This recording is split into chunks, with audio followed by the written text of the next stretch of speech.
Yo, I'm doing great. We're starting in a second. Hold up. Just give me one bit.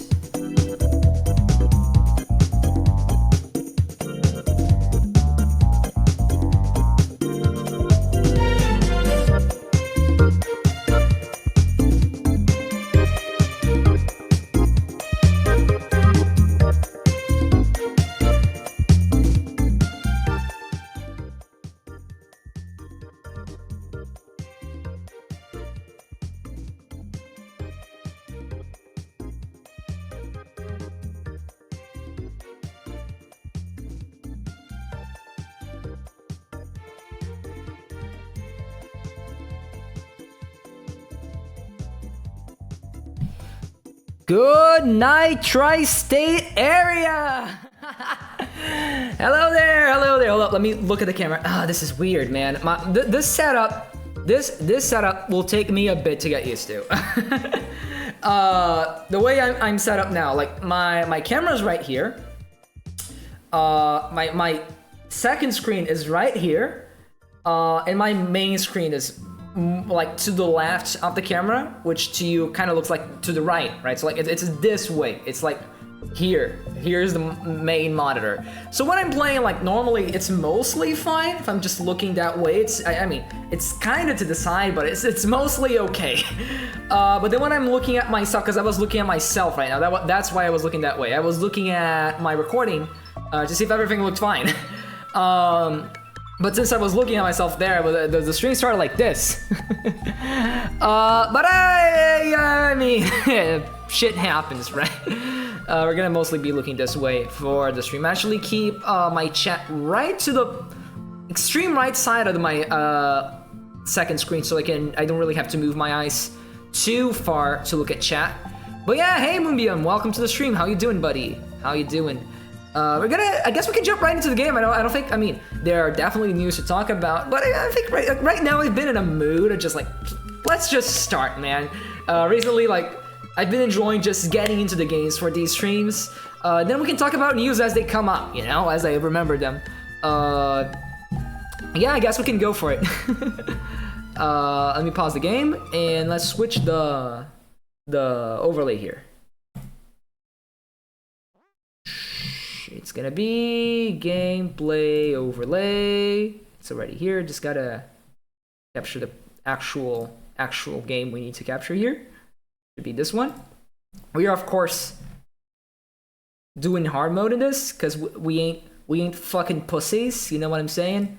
We ain't fucking pussies. AKA I beat this in normal already by myself, and I'm pretty decent at this game. So let's give ourselves a challenge. Let's start a new save slot. I actually need to... The game is not full screen to me. That's bugging me. How do I change that? Is it like just Alt-Enter? It is just Alt-Enter. Oh, that's nice! I miss when stuff used to be like this. Usually nowadays, like games, if we want to put it in full screen, there's like a barrage of menus and stuff. No, this is freaking old school emulator way of doing things. Just Alt-Enter. Good old Alt-Enter. Or F11. F11 also works. Not in this game necessarily. I don't know. Does it work? Let's see if F11 works. It doesn't. But usually it's either F11 or Alt-Enter. So yeah. Okay, I forgot this game has like different difficulties by like platforming and combat, which is a really fucking cool feature. I'll give it that. It doesn't go higher than normal. So I guess we can go on like combat difficulty on hard, which I guess would be equivalent to what we've been doing in the previous two games. More so Spark 1. Spark 2 I use like that crazy ass difficulty mode, because Spark 2 is kind of ridiculously easy otherwise. But since we played Spark 1 purely on hard and not like the insane difficulty, I think hard mode should be good for us today. Just... Yeah, for yeah, if you're already used to... Very familiar with Spark 2. Should we go for, like, hardcore? Halved health. That sounds a little too difficult. What do you say, chat? What do you say? Do we go hard or hardcore? I don't remember... What did I do on my main save? Let me see what I did on my main save. Just for the sake of reference. I hope there are no spoilers in the screen. I don't think there are. Yeah, menu... Yeah, I just did, like, normal. Oh god, I closed the game. I closed the game. My bad. Hold up. Let's reopen it real quick. And I guess we're going with hard since it's the one above the one I'm used to. So I don't know. It feels more standard. Like following Spark 1 hard, which we did for very first streams back when we used to do them on YouTube. Okay, here we go. So we're gonna go normal platforming and then hard gesture. Hard. For the difficulty. Sure. Let's go. Why did they name the difficulty like that? Like it's the fact that it's hard as like an adjective to a noun that describes an individual. That's what makes it weird. Oh yeah, I'm gonna have to do a lot of voiceover for this one. It's fine. Let me know if the audio is okay. Like right now, it's not the best moment since there's no music. Now there is. This music is kind of low though. It's intentional. Let me know if the game audio is okay. And if you can hear me properly as well, you know, that would be good. Yeah, the game just starts like this. They're gonna explain the story later. It's dope. Oh, let's fucking go. Let's fucking go. Sonic Cast.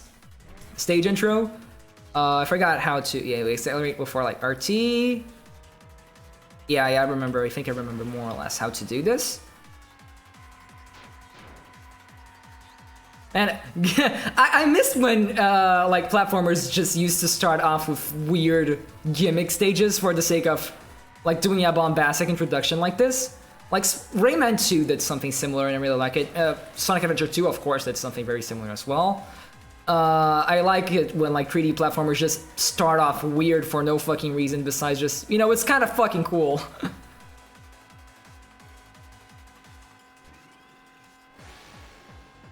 Like, I don't believe there are any more. I think there's maybe like one more driving session in this game, like way later on in the game. But it's just here because it's cool. Simply because it's cool. And I don't blame the guy who made this game for this. It really is super cool. Also, this music goes kind of crazy.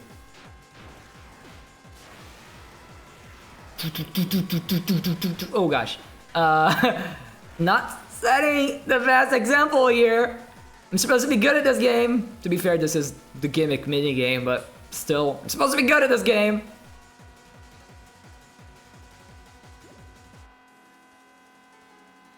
The music is a bit low for me, actually. Also, why is the like motor still... Let's actually like raise the music volume just a little bit.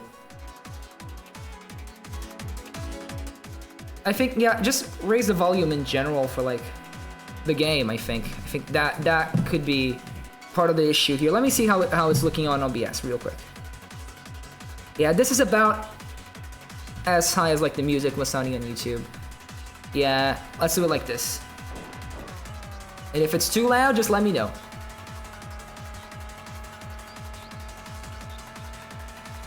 Oh, come on, this is the coolest shit, man. This is just the coolest shit. Going horizontal on the freaking bridge there. There we go, now we start proper gameplay. Let me see if I'm not rusty. It's been a bit. I first played this like last year. But I freaking like, I beat the end game challenge that's like super difficult. So I should be pretty smooth at this game. I don't know, let's see. Most of the gameplay is similar to Spark 2, so yeah. All right, thanks for letting me know. Thanks for letting me know. If it's too loud, let me know as well. Now on to the first proper actual, you know, platforming stage of the game. But I think first we have like a cutscene. Let's see if I have to narrate a bit. Yeah, I know. Yeah, I don't think I need to explain the tutorials for this stuff for you guys. Do you guys mind? I know all this stuff. I played this game already. It's not substantial anyway. Just collectibles. It's explaining collectibles in like basically the ranking system, which are medals. And already this is so much more lively than Spark 2. Spark 2 is neat.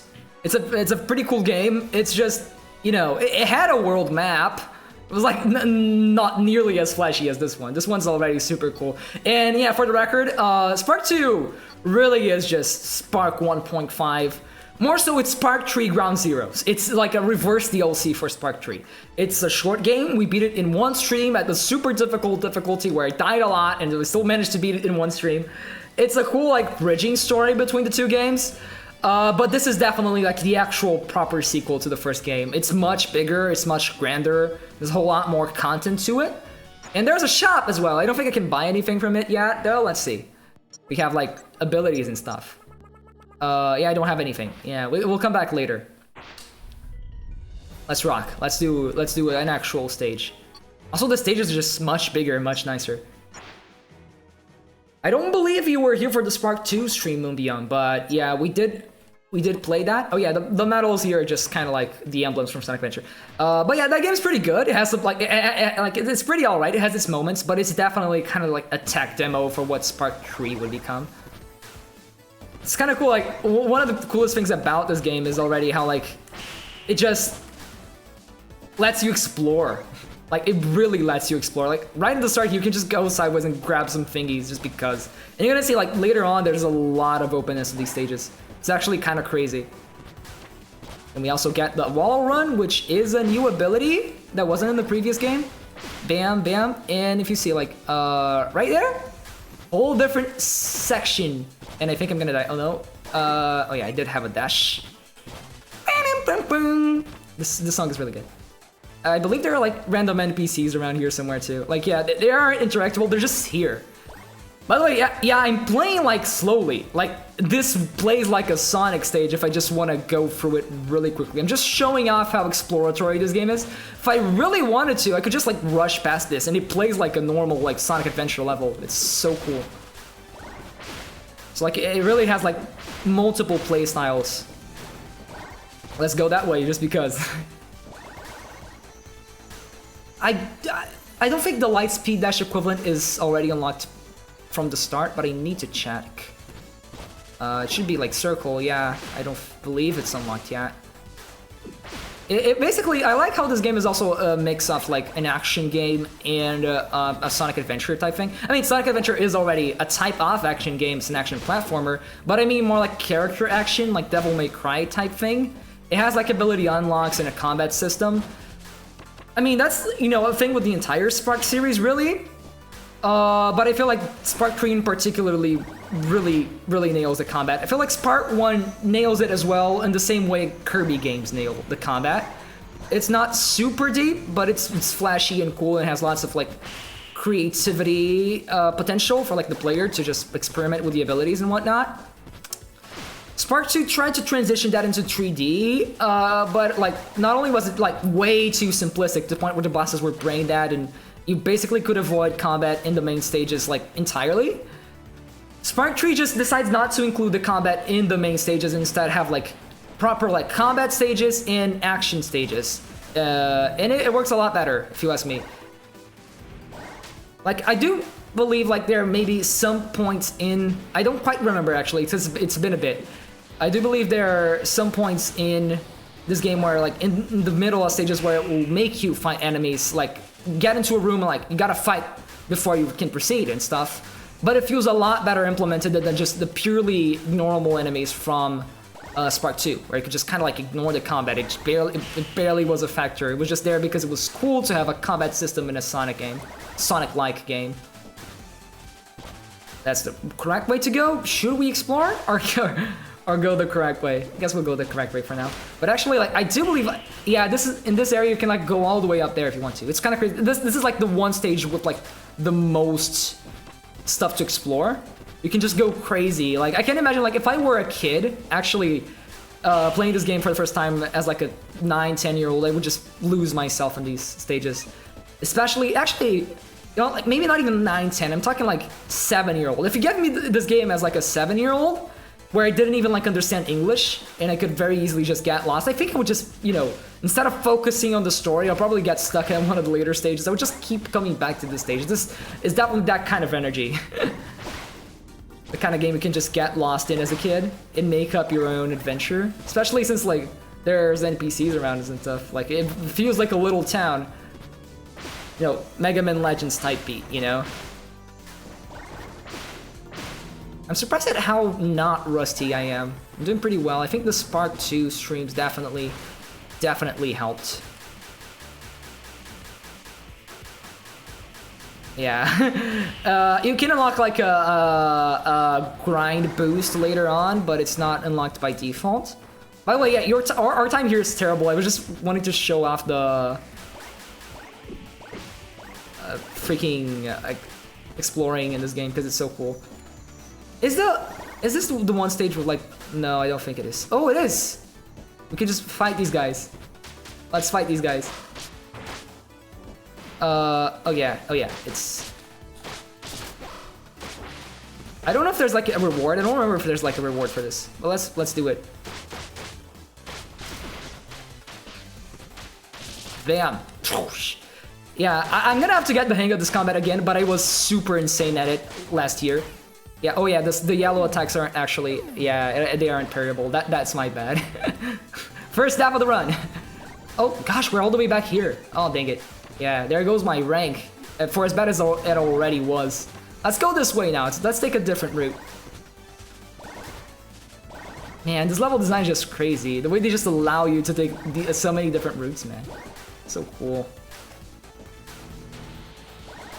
We're back here in the rails.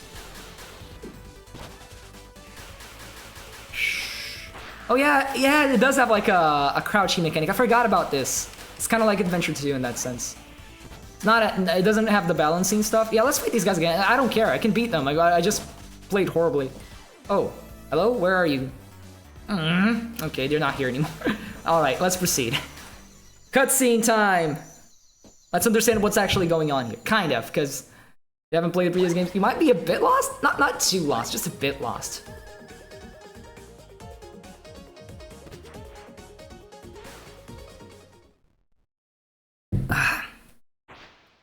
Let's put on my Spark voice. I haven't put on my Spark voice in like months, but let's go. Ah, there you are. For context, I'm your subconscious. Just here to catch you up on what's going on. Got it? Before I go back to whatever you were doing, let's go over everything that led us here. So, we're Spark. Simple Formie living his life. After we graduated from college, we tried our best to find a job, but we had no luck. We even became a street performer once. That's how we have this hat, and yeah, we built it ourselves. It gave us electric powers. And then everyone's robots started to go on a rampage. That was Spark 1. By the way, yeah, that was Spark 1, for those who don't remember. That's how it all started, apparently. It was a small... English. That's how it all started. Apparently, it was all orchestrated by this guy, Freon, and something called Clarity, apparently. Yeah, well... Keep that in mind for later, okay? Do keep that in mind for later, guys. That's gonna come up, like, way later, but that's gonna come up in like 1 or 2 streams. Anyways, this is when we went on our journey to stop him. And it's where we met this guy. He's complicated. So, like, he was supposed to be Freon's son, kinda, somehow. And Freon built him to eventually replace him, and by a mere coincidence that he ended up looking like me. It's crazy talk. As you can probably tell, we don't really buy this story. More than likely, he's just another tyrant, just like his so-called dad. And, no surprise, he eventually defeated Freon. And now he runs an organization, appropriately called the Spark Force. That's new stuff. That's already like Spark 3 stuff. Why, you ask? To stop Clarity, they say. Clarity is this evil program that will infect everything and take over the world. Yeah, right. Now the world has been completely militarized. The internet was shut down and we couldn't travel anymore. Everywhere you go, you see his goo. Fuck the internet for ruining this world for me. Why do you gotta ruin everything, internet? Can we bring back the original meaning of the word goon, please? Man, I hate that faker. Faker? I think you're the fake Formie around here. The fake electric jester. The fake yellow one. I don't know. The song calls it yellow. Like there's like the vocal track for Spark's boss battles. In Spark 1, let's go. To be the better yellow one, something like that. I don't know. to top it off, he totally stole my looks. He's even named his army after himself. What a total narcissist. Oh, he didn't know what else to name it, he says. And finally, this brings us to us. Remember that check from Armstrong? Yeah, that's from the end of the first game. Since Spark was like, he saved the world, he got this check from the doctor as a reward. Well, yeah, all that money was suddenly gone. Internet was down, couldn't access it. Had to go to the bank to get it. As you can imagine, the lines were huge. That's when I had enough, and here we are. Down with the Spark Force! Let's stir them down like there's no tomorrow! Come on, let's go! That's already wasn't Spark's voice at all. Just let me act on my own voice. I can't do this. What even is my Spark voice? Oh yeah, there are bonus stages. We're doing them all. I don't care.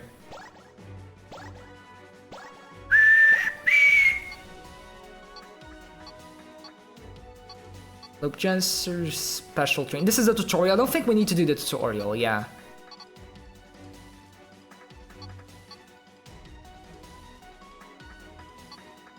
Which Terminal Village, AM Village. I'm trying to figure out. So like, this is the this was the car mini game, I think. And like this was the first stage, which we just beat, and here are all the challenges. Well, let's do challenge 1. These challenges are mostly just tutorials as well, but I mean, for the sake of completion, we'll do them. This is mostly just, tutorial on slope jumping.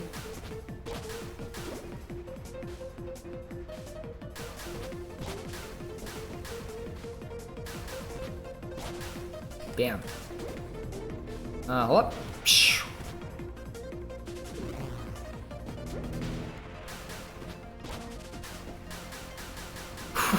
Oh, I killed that stump there. Smooth as hell.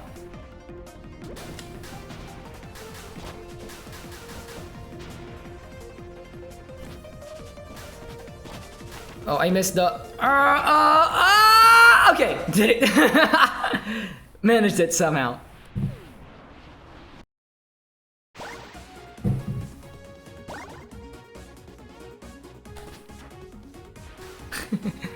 I love the new jacket they gave Spark for this game.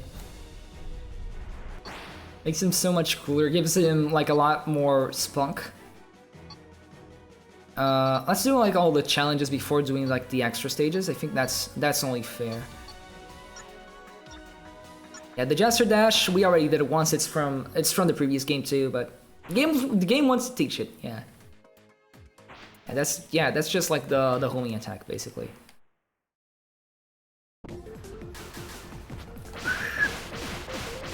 Pew pew pew pew. Sonic 4 be like. Sonic 4 if it was good.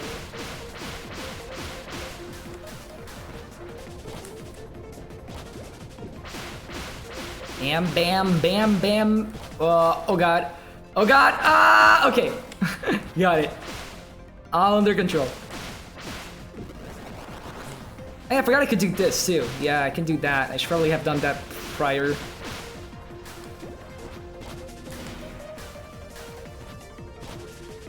Go, go, go, go, go! What? Come on, what do you mean? What do you mean? Alright, we'll do it again. Guess I didn't get enough momentum.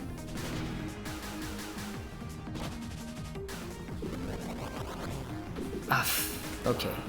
Oof. One more try, we'll get it. Don't worry, it's a matter of time. I guess I just need to jump there, yeah.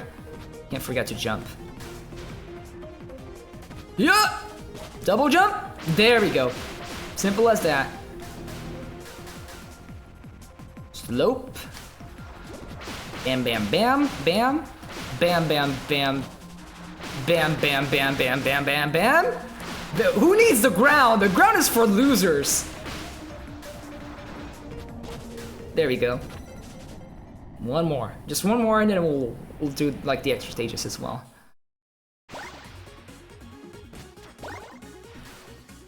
These challenges stop showing up a little later on once the game doesn't have any tech to cheat you anymore.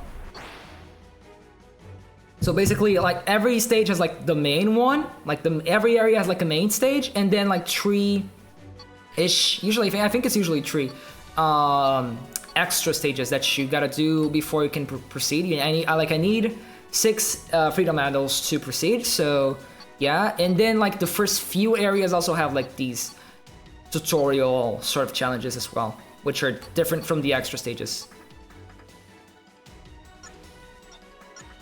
Yeah, charge yesterday. We just did that last challenge. I mean, I don't really need to, but thanks for the info, game.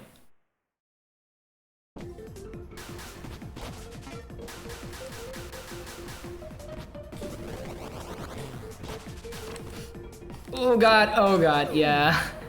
Okay, I don't know what I did wrong there. I guess I just needed more momentum. I suppose I can like charge one here, and then jump, go, and do it again. Yeah, haha, gotcha.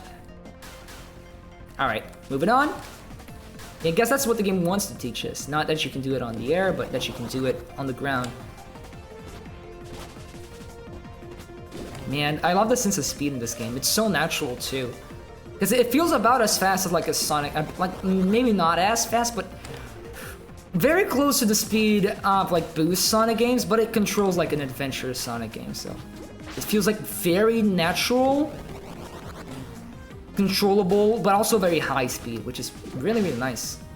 I don't know if it's something about just the game like inciting the illusion that you're going fast, or if you're really going that fast, but also the game just controls so smoothly anyway.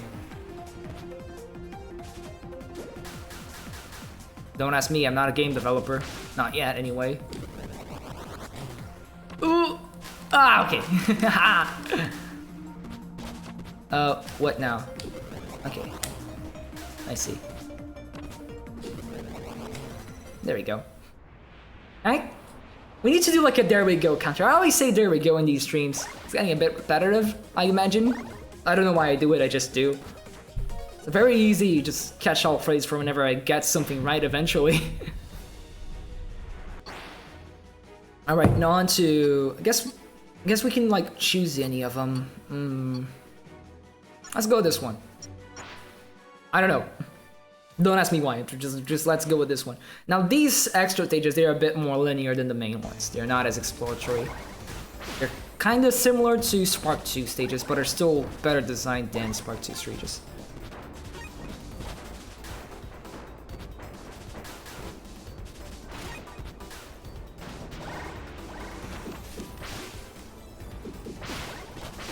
There was like a train section in Spark 2 that was like so much worse than this entire level is.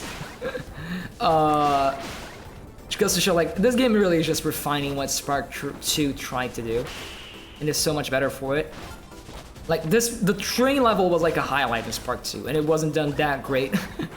Meanwhile, this is like an extra stage in Spark 1 and Spark 3. It's just like a flex, pretty much. We made a better train stage as a bonus. Oof.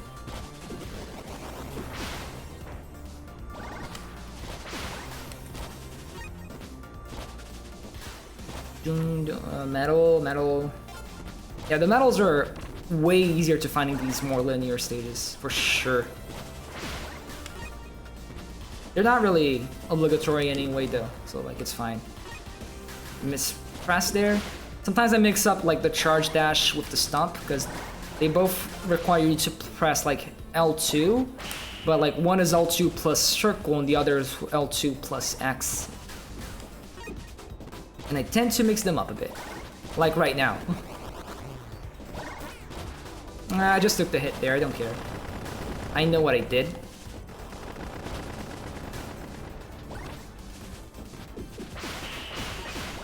Stump.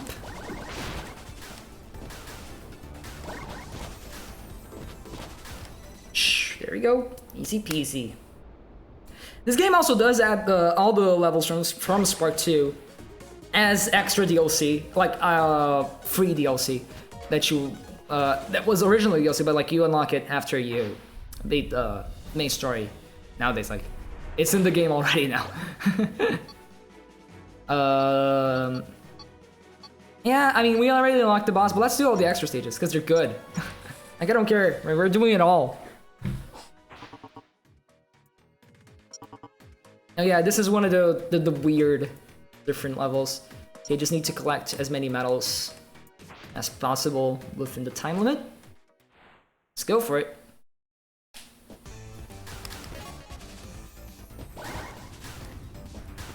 One thing I really like about like 3D platformers, or like not necessarily all 3D platformers, and I don't think every 3D platformer should try to do this.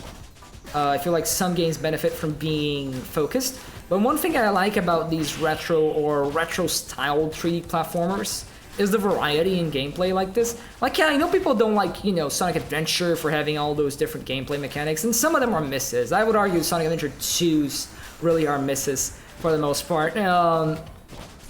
But I think this game does them pretty well. Like, they're all within the main gameplay, and it just like has these different stages just because. And the combat is also really good, and it fits the vibe, it fits the style of the game and the series. So it all ended up working pretty well. It testing you in different like dimensions of the gameplay of the main game itself. You know, it's just you're gonna have some speed stages, some exploration ones, but they're all like playing as Spark. You're gonna use all these skills in the main stages, so. I feel it works out pretty well, and I miss when games used to do more of this stuff. I feel like, you know, people complain about gimmicks, and like it's fair, because some of them can be like really frustrating and really bad and stuff, like stage gimmicks for platformers, I mean. And this goes not only for like these weird gameplay changes, but just, you know, stage gimmicks in general, whenever the game decides to do a funky little thing. In like, for example, like Mega Man X8 loves to do those. But I don't know, maybe it's just because I grew up with like Donkey Kong Country 3, which is filled with those, but I have a soft spot for like gimmicky stages and platformers. I like having like a good variety of stages with different stuff going on. I know it's not as focused, it leads to a less skill-focused game usually, in cases unlike Spark 3. Like Spark 3 is a good use of just skill-focused gameplay variety that still like turns brass back around to like the main gameplay cycle itself, and also there we go, we did it.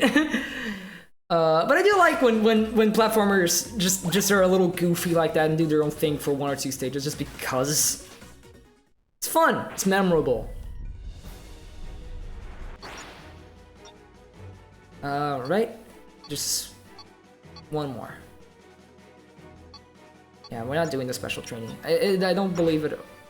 Oh, I guess we can go here.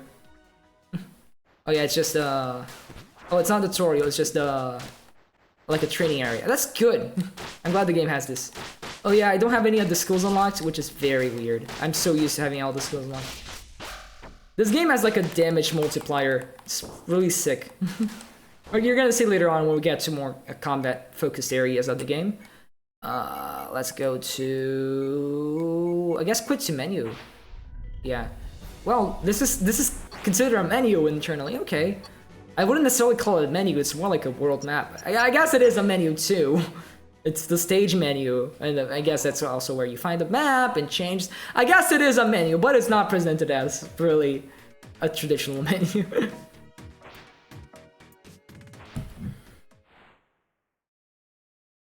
Old dry desert.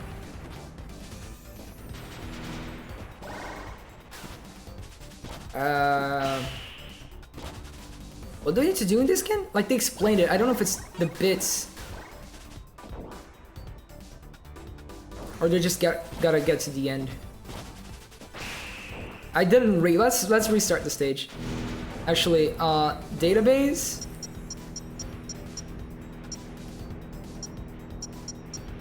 No, okay. I guess I just forgot to read. We're gonna figure it out. I thought it was just gonna be another like metal collection stage, but it seems to be the bits.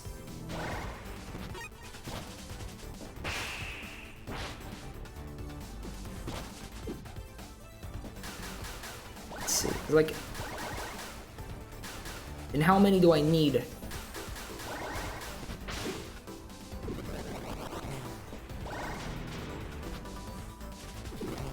Like, and if I do need them, then should I be going back to grab them like here and stuff? Because otherwise this is the same level design from the train stage. Time attack. Oh, fuck. I beat this game already once, I just don't remember, guys. Oh, and also, oh yeah, restart stage. Because my timer was still running. This would just go for grabbing bits. I'm assuming it's probably bits. Because there aren't any other special collectibles around. I'm guessing it's bits.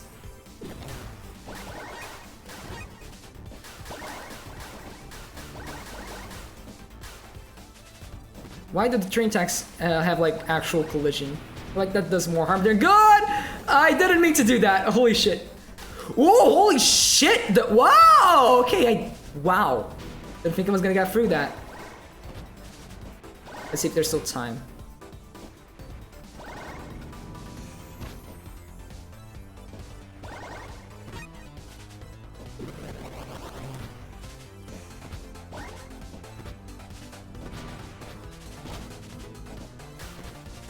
I feel like I'm not playing the greatest if the goal is to get the bits.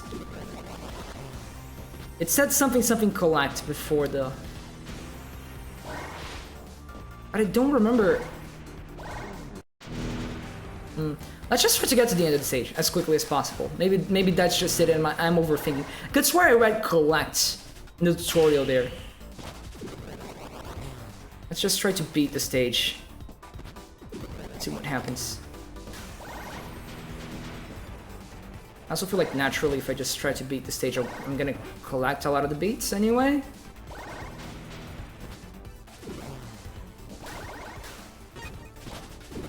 Didn't need to do that.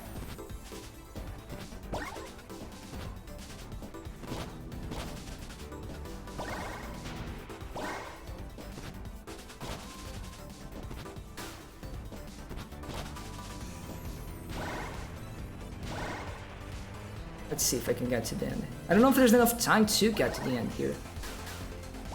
It feels like the timing is really tight.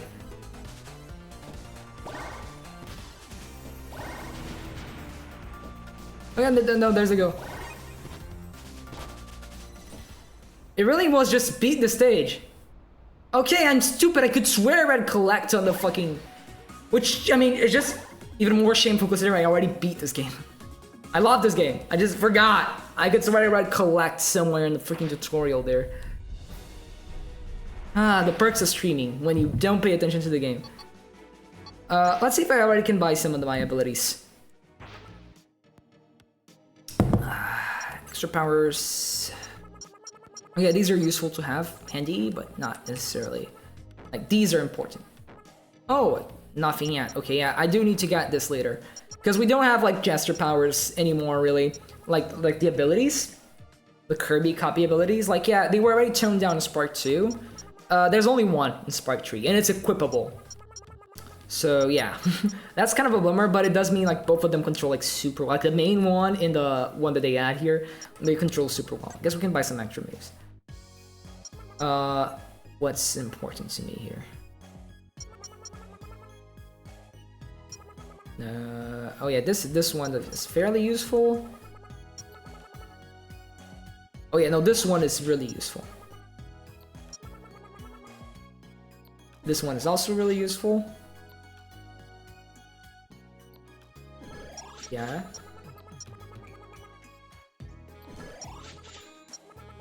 Which one's the one where you charge the attack button?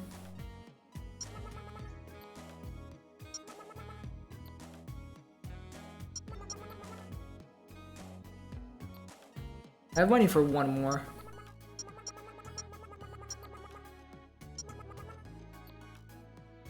Just gonna go dual air kick.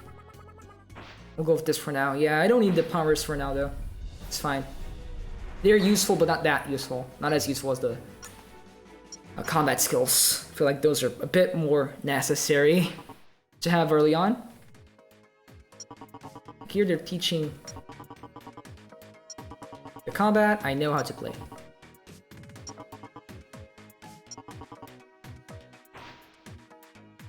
Let's go. Boss time, baby. Phew! Phew! Ah, my bad.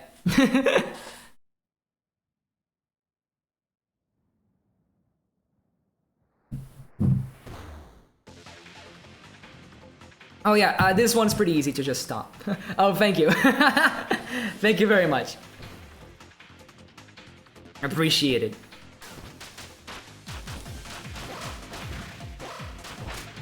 Yeah, there we go. Gotta get that perfect parry. Oof.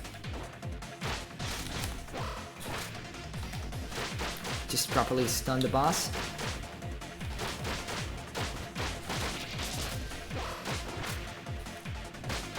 Otherwise, this one's still pretty easy. It feels very Spark 2-esque so far because there aren't that many skills and the boss is not that aggressive, but things do change later on as we go through the game. Oh yeah, there's a second phase too. One big loss from Spark 2 to this, like the one big loss from Spark 2 to this, is the lack of the vocal tracks, because those were crazy. Oof. Oh no, can't lose the combo meter. Combo. There you go.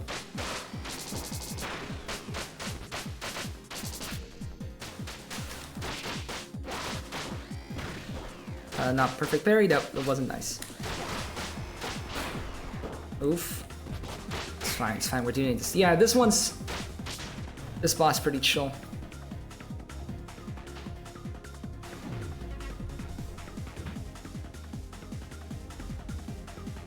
It does get a little bit more intense later on. These bosses are definitely better than the second games.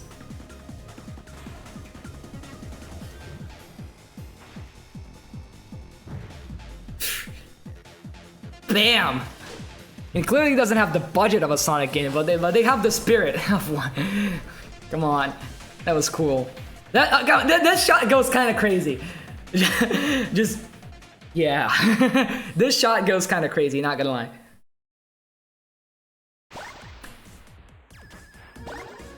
Yeah, this boss pretty chill. Like it gets more complicated later on. The combat in this game is legitimately really good.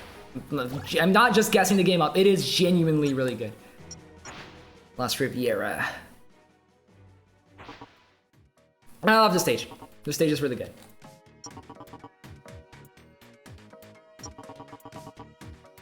Yeah, I know. Thank you, game, for letting me know either way. Moving on. This stage is awesome, man. This stage is actually awesome. I don't know if we can get that zip line. I think you might be able to, actually.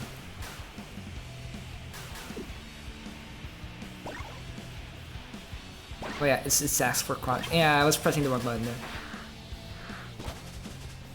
there. Mix it up with circle, because in Sonic Adventure it's circle.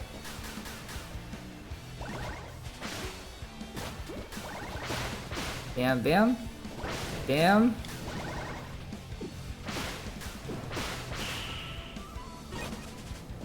This music is really good. This game has a banger soundtrack. Maybe the weakest off the tree, but that's still like that still makes it really, really good. This is basically What If Rail Canyon, but good. With all due respect to Rail Canyon from Heroes, I don't dislike Heroes as much as many people out there seem to. Dang it. But this is just flat out better than Rail Canyon from Heroes. Maybe not better than Rail Canyon from Shadow Generations though. But that didn't exist when I first played this game.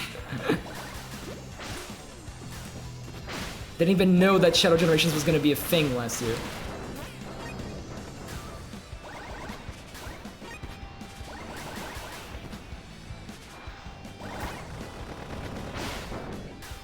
Don't mind my kind of shitty gameplay. This is just a weird piece of level design there. Also, I don't have all the abilities, and that's kind of bugging me.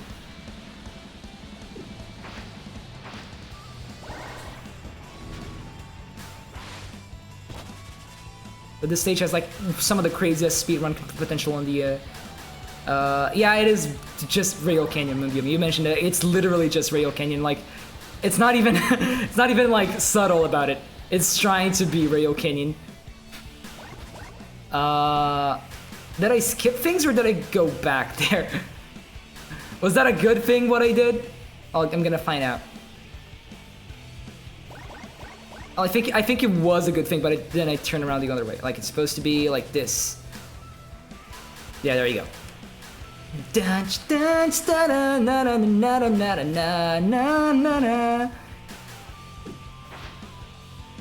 Like, man, it just keeps going. The levels in this game just keep going. You're great. Like, suddenly we're down a cave and we're going through this. Like, come on, that's so cool. I love when video game levels, like, they evolve like this. Where first you're like in one part of a certain area and then you go to a different part of like the same area, but it looks completely different. It's what Sonic Forces lacked, pretty much, I feel.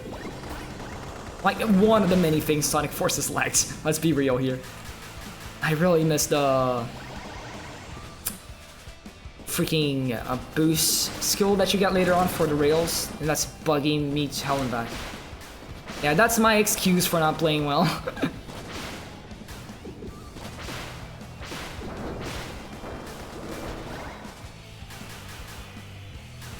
Means I have to freaking spam dash. Doesn't look that flashy. It's kind of cool how I can just look around and you already see the many pathway opportunities. Maybe I should focus on the game instead of gassing it up. Oof. Very. But I really do mean it. This game is awesome. I love this game. Woohoo! So effortlessly cool. Like, yeah, of course, like, Spark is never gonna have, like, the same, like, aesthetic sauce as Sonic. Like, that's hard to achieve. That takes time and brand recognition. But just level design-wise, this gives me the same thrills as Sonic levels, if not, like, more so. But, like, it gives me the same thrills as some of the best Sonic levels. Like, yeah, I'm guessing it up, and of course, naturally, that comes with comparing it to Sonic, because this is clearly supposed to be, you know, a Sonic-inspired game. But like, this isn't even to start the, oh, fans do it better than Sega discussion. Like, the creator has already gone out and said, like, he doesn't like that. Just appreciate the game for what it is. An incredibly good piece of, you know, high-speed platforming. This game is awesome, and it doesn't need to be compared to Sonic to be awesome. It can stand right alongside it. If you ask my opinion, it does some things better, some things worse than Sonic, but it's still just a really sick little game. And it's one of my favorites, like, ever.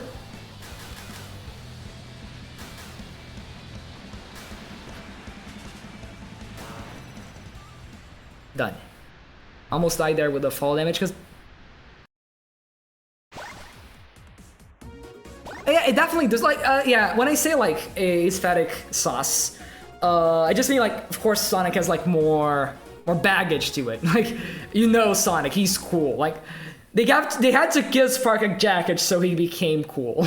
Like, it's not as effortless in that sense, but, like, visually, like, just art design-wise, Spark is just fucking awesome as well, because the backgrounds and stuff, they're so detailed and they have so much personality as well. The music, too. Especially, like, I feel like Spark 1 is the best one at this. Spark 1 is definitely the best one at just being just a cool fucking game, man. Maybe, I don't know, like, define cool. This has the better flashy stuff. Like, Spark 2 and 3, of course, by being 3D, they're a little bit, you know, a little bit more Metal Gear Rising, you know? Like, look at this. They're a little bit edgier, I guess would be the proper term.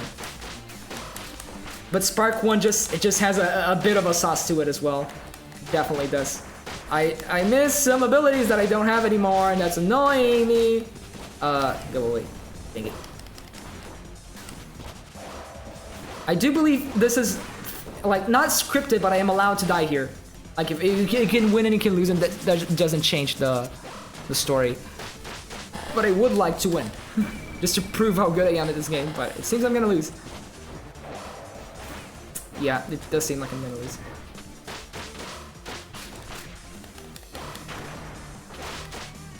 Remember when I said the bosses in this game are really freaking cool as well? I missed. I couldn't do the air combos because I don't have my skills. I'm gonna die. I'm gonna die. Go away.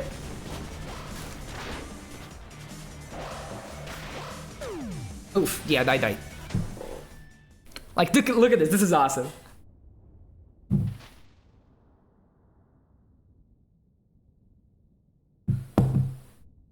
You can beat this boss. It's one of those, like, you don't have to beat it, but you can if you feel really good.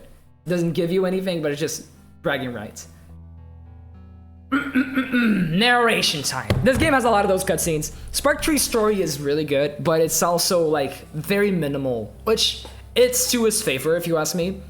Spark 2 tried to do a more involved story, and it kind of worked, but it also kind of didn't. It was kind of, like, all over the place. This one is more focused, and it has a better emotional payoff because of it, but most of the cutscenes are going to be narrations of stuff that happened before the game, and later on we're going to put the pieces together and figure out what's actually going on. And that's really cool on its own right, so let's go. Once there was a castle. It was a fancy castle, the best of its kind. The castle had a guardian, guarding it every day and every night, all alone. The guardian was very good at his job, but nonetheless, he was just a young boy. But one day, deep within the castle, something came into being, something special. While the guardian patrolled the castle, he heard a voice coming through the walls. It was a girl, a kind girl. In secret, away from the castle staff, the boy and the girl began to talk in secret. A little bit of it. The writing is good, but it does, and it's definitely less awkward than like the Spark 1 and the Spark 2 dialogue, because I feel like those games have a little bit of an awkwardness problem with dialogue, but you can still feel like the fact that the guy's first language is not English in very few moments. Like that's like the one moment actually where like it comes out. Otherwise, I feel like this game's like dialogue writing is pretty damn good, all things considered. And I mean, like, I'm not doing this to judge him. Like, I'm as Brazilian as that guy is. The creator of Spark is Brazilian, so yeah. I'm just like analyzing here. I would probably commit a lot of the same mistakes, honestly. I don't know. Like, look at my videos and see if I do those same mistakes. In no time, the boy and the girl became very good friends. It was because of their friendship that, in secret, the girl manifested a body of her own. From here on, their relationship continued to grow and grow and grow. This is when the girl revealed a secret. "We're special," she said. "The whole castle was built to conceive me," she continued. "You are my treasured guardian. Together, we have a destiny." The girl continued to explain what made her special. She explained that she had a higher level of consciousness and looked at everyone with pity, as they were not able to perceive the world as she did. The boy was fascinated by the girl, and from that day onwards, the boy and the girl formed an even stronger bond. But unfortunately for the two, one day, castle staff found out about the two and took the girl away from the boy. The young guardian was overcome with anger and sorrow. He mourned for days, which quickly turned into weeks.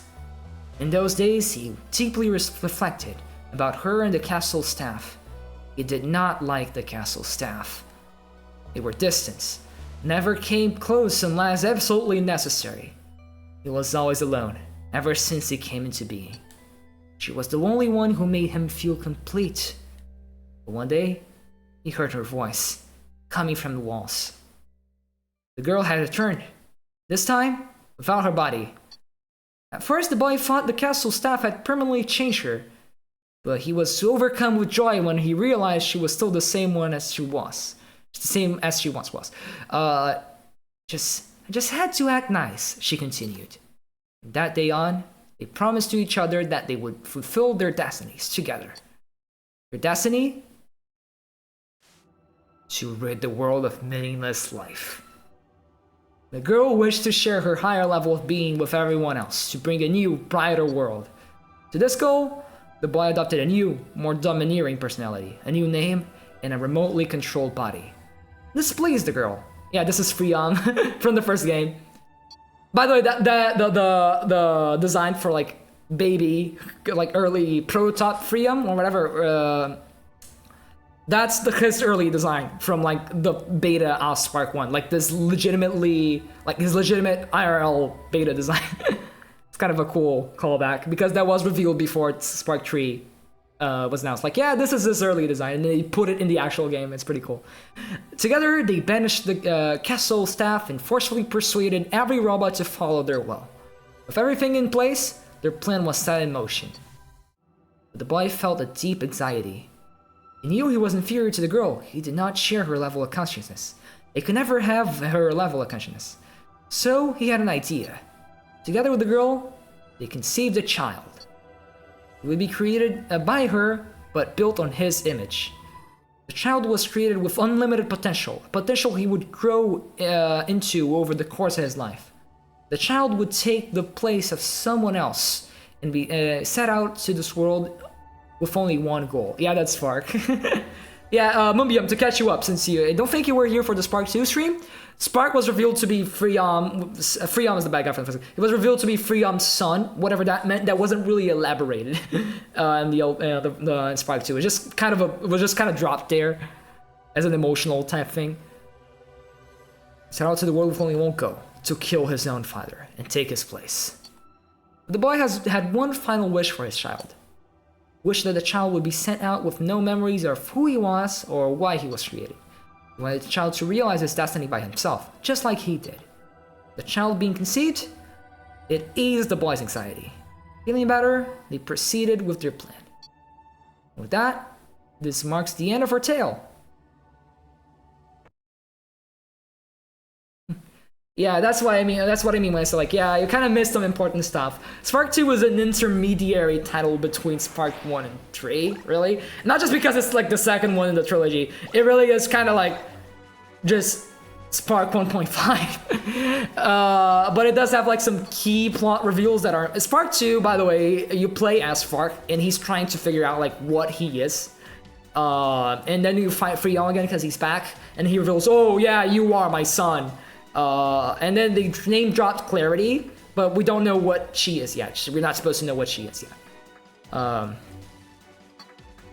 We just know that she was kind of against Freon at one point, like during the end of Spark 2 there. And that's about it. And then Fark just kind of went away, and now we have the Fark Force and stuff. Yeah, the Fark Force was not explained until that cutscene here. That's Spark 3 stuff. What we saw in Spark 2 was basically just Fark figuring out who he is and finding Freon because he was back. That's about like everything important. And now we met some rivals that will get more backstory in this game as well. Let's do more challenges.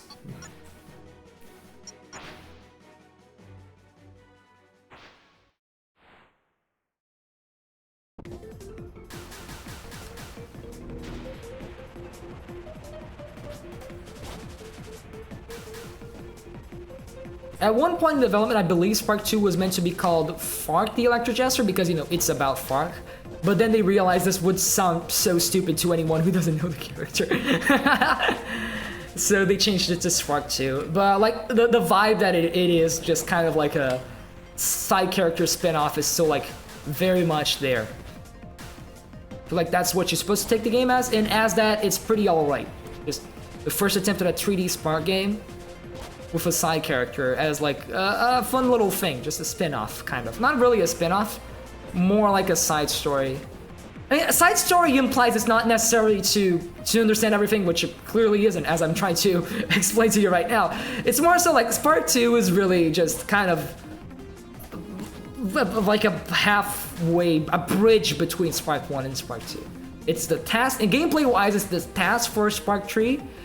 Story-wise, it's kind of just a connecting tissue. That's why it focuses on a different character and stuff. In a sense, I do feel like it makes more sense for it to be called like Fark, and then Spark 3 to be called Spark 2. because scope wise and just like general like what kind of game it is wise, it makes more sense. But then how do you make sure people play Spark 2 before Spark 3? And how do you make sure Spark 2 doesn't have a stupid fucking name?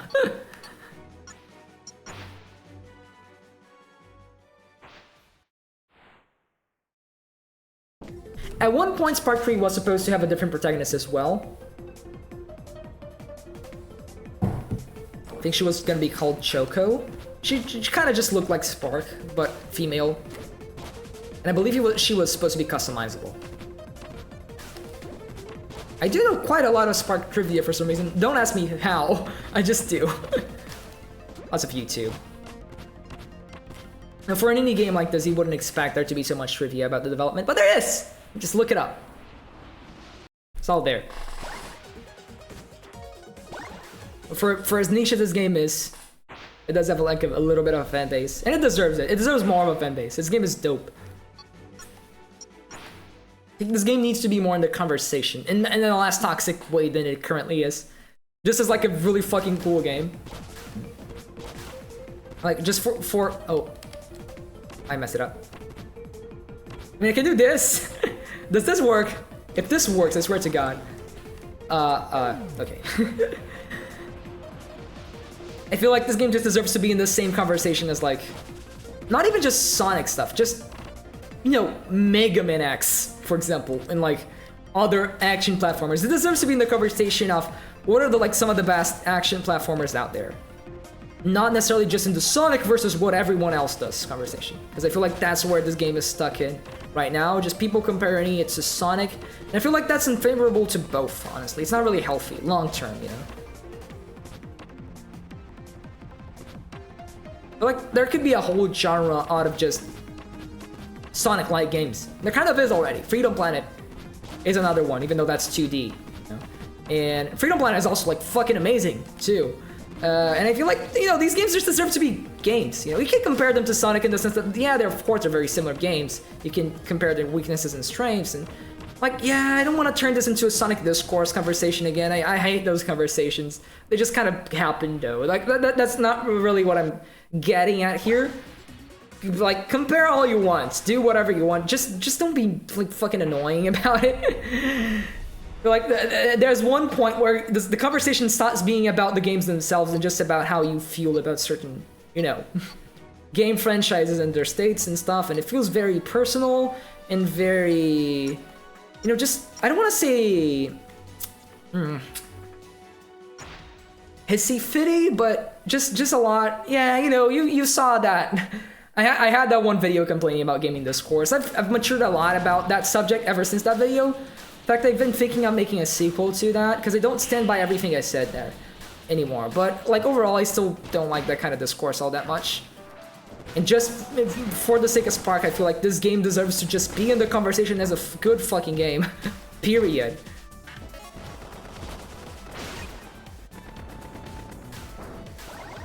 I feel like the more people just list this in their favorite games of whatever year lists, or just talk about, like, yeah, I really like this game. Like, I try to do this. I try to just, like, convince people to play Spark because it's a good fucking game. Well, rather than purely comparing it to 3D Sonic. Because I feel like that's unfavorable to both. I feel like you're underselling Spark, and you're causing a negative conversation for Sonic that really doesn't need to be there. Not in this way.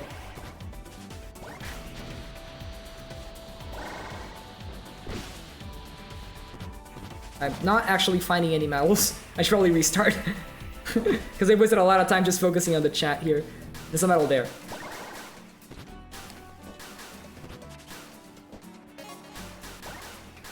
I think if you like action games, you're gonna get a kick out of Spark, just in general. Like, you don't need to be a Sonic fan. I mean, you probably are a Sonic fan. If you're interested in a game like Spark, you're probably a Sonic fan.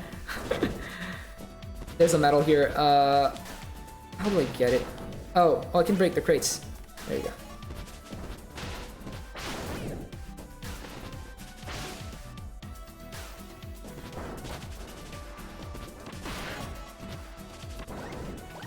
This song kind of sounds like the gym leader theme from Pokemon. Like the gym, not the gym leader, like the gym theme. Like, just a little da na na na na. I can't be the only one who used this. Okay, there's a metal all the way over there. How do I get there? Oh, there's a fuel like back there. Hold up, let me. If I go up here, there might be one like on the higher floors here, and I do believe there's a way there. Taking a lot of unnecessary damage too. Yeah, I'm taking quite a bit of unnecessary damage.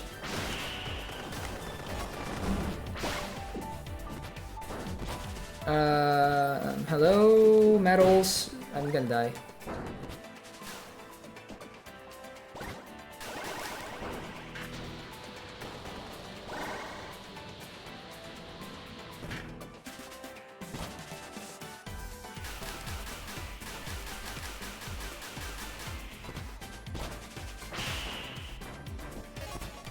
Metal here.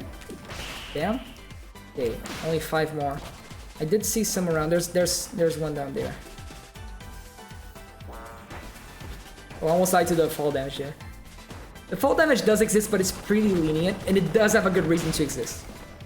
In a later stage, there's a really good reason for it to be there. Health. Nice. Got a few metals here.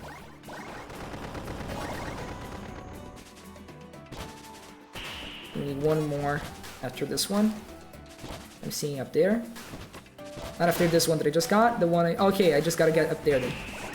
There's one here, and then there's one like over the room we're at. Yeah. How do I get there? Was this intentional? Was this how I was supposed to get in here? Oh, here, there we go. I guess it was. Done and done.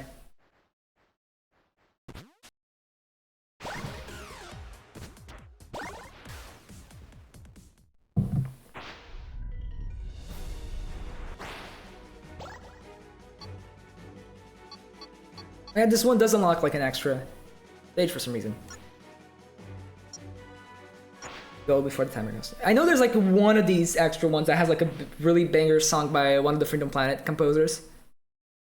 I don't think it's this one. This one also has a banger song though.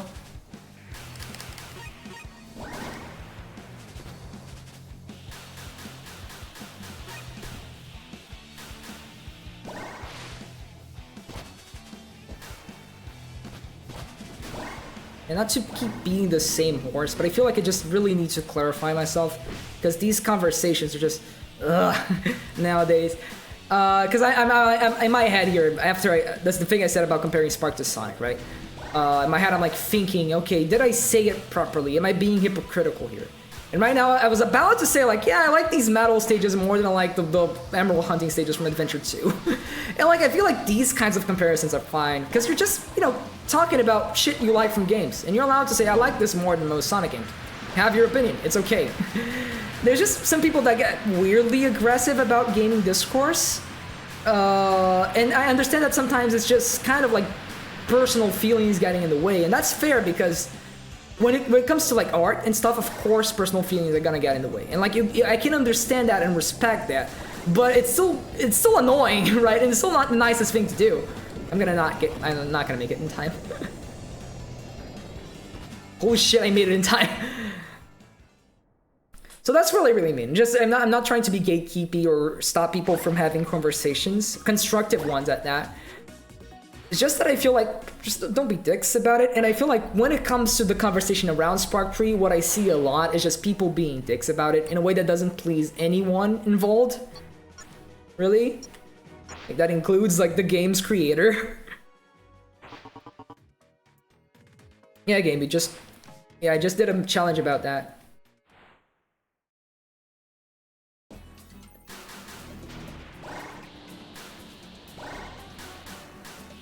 This stage is really nice too.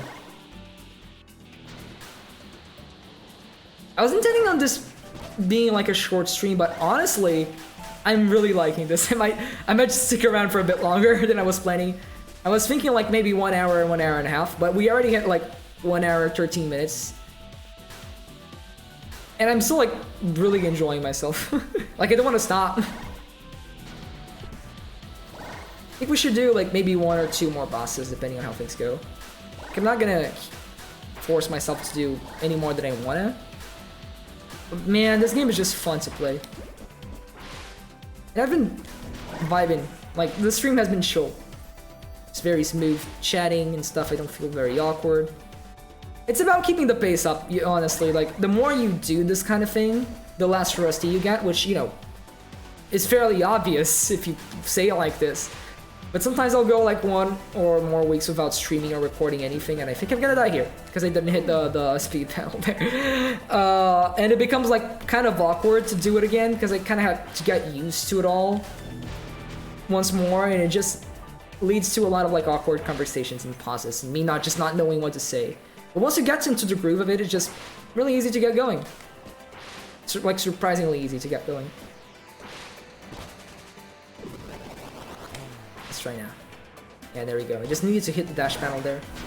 I was actually like going over the midway point in between the dash panels there. Even though like I hit the ramp, I didn't go over like the, yeah, this thingy.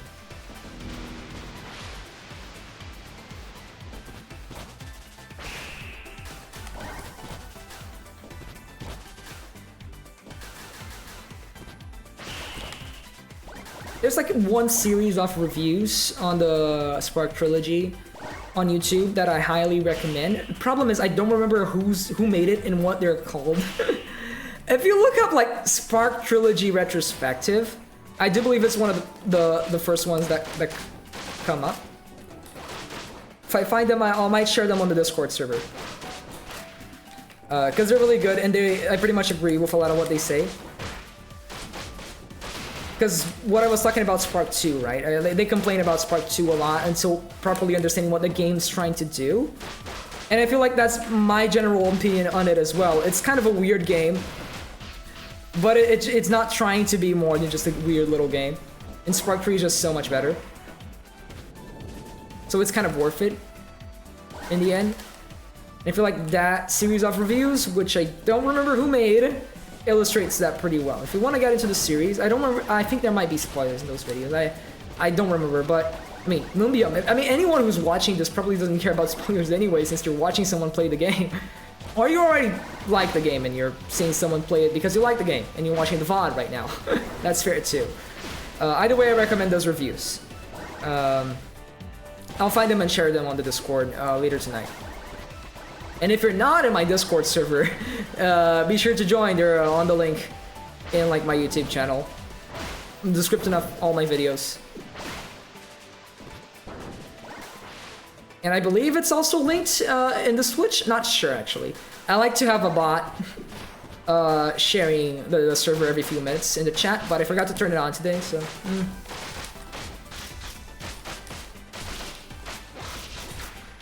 Bam! Perfect fucking parry, dude.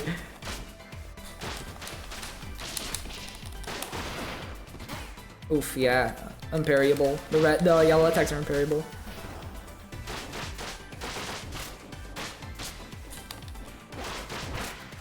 I do forget, like... There you go. I believe it's not this ability that has, like, the launch ability I'm thinking of. There's one, like, playable moveset in this game that has an attack I'm trying to do, but it's just not working because it's not in this playable moveset.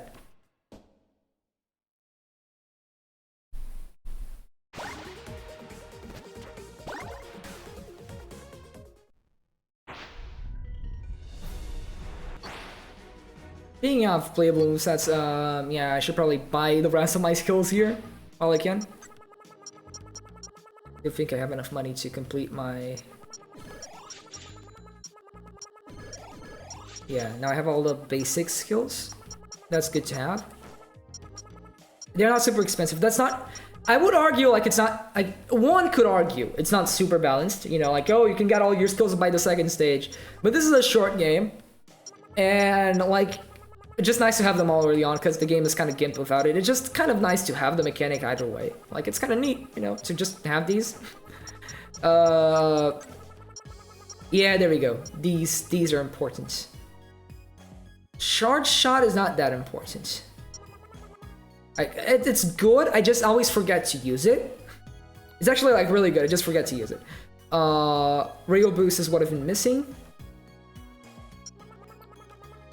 And this is really good as well, but I don't have enough bits for all of it. I don't have bits for the real. I guess I'm getting this. Yes, their powers, not available yet. Yeah, okay. Now let's keep going. We'll keep going for just a little while longer. Canyon 0.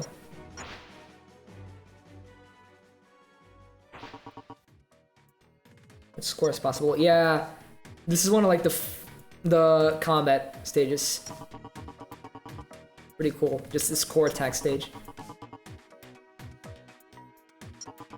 I don't believe you have to get that much score in this, like in this one in particular. But if you want to like properly, score attack it, you do need to get pretty technical. It might be different for hard mode.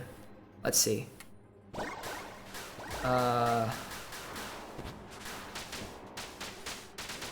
I'm not doing this properly. Get some multipliers going on. Oh yeah. These guys are homing attackable.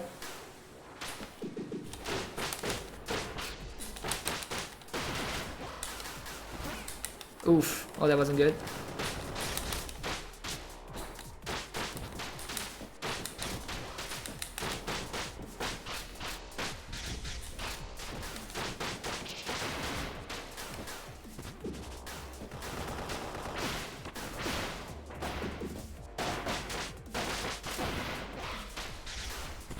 I gotta get 40,000.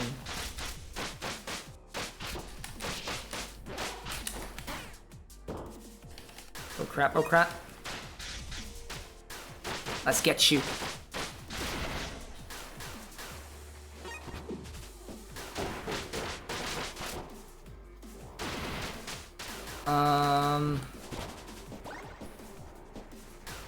The bits do give me more multiplier, yeah, I think that's how it works.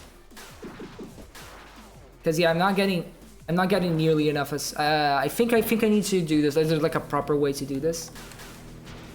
I think I need to get like bits first because they give me like more multiplier.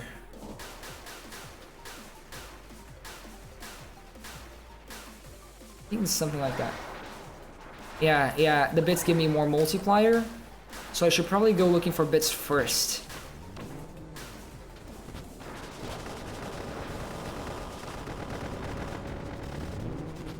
Bits, where are you?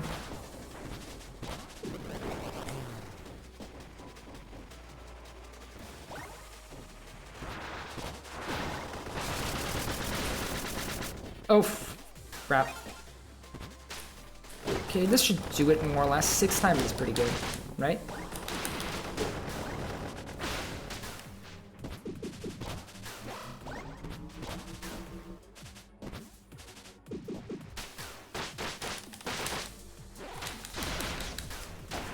It's already giving me so much more. Yeah, already at 5,000. Where are the other guys? Hello? Oh, bits, bits, bits, bits. I want bits.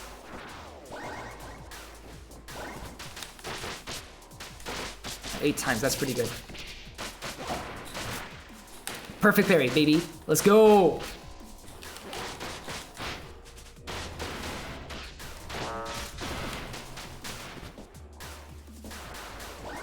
Hold up, hold up. I gotta move. I don't remember where to go, actually. There's like a... Yeah, I don't remember how to go for this stage properly. Not gonna lie. If it looks like I'm stumbling around this, it's because I am. I never replayed this ever since like first time I played the game. And I figured it out, so it should be fine.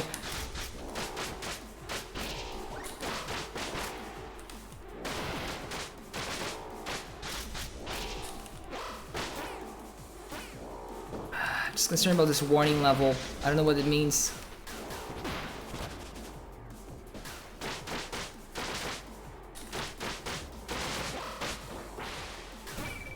Oof.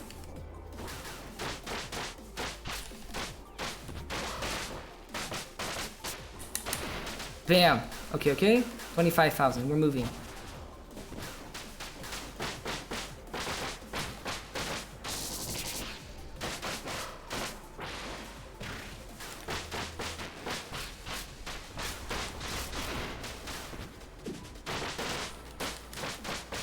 I do think we need more multipliers.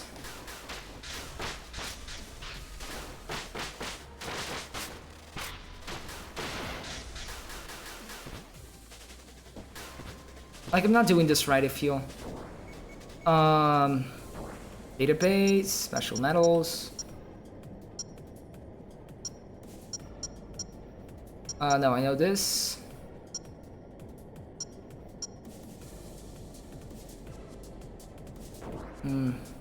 Let's see.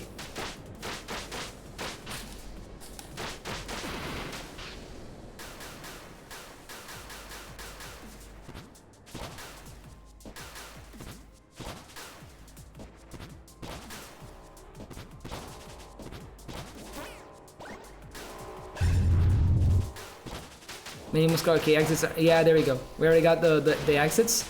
I can keep going if I want like more ranks, I think, like, or score medals, yeah. This one's not super well designed, but I feel like if you actually understand what you're doing, you can do a lot better with it. The font does count in the sense that I like the fact that they do like a more combat-centric stage, because the game kind of needs it. Because the combat is good, it's just not very utilized. That's a bummer. But I do get how it's very difficult to balance it, and that was one attempt at balancing it, and it clearly didn't work all that well.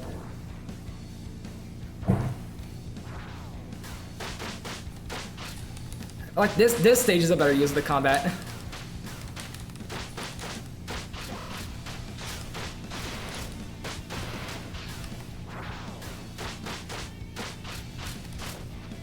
Hey, okay, come over here.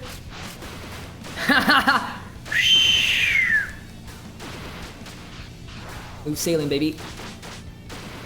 Gotta get that multiplier up. The damage multiplier. Oh, there we go. Oh, gotcha, baby. That's what I wanted to do.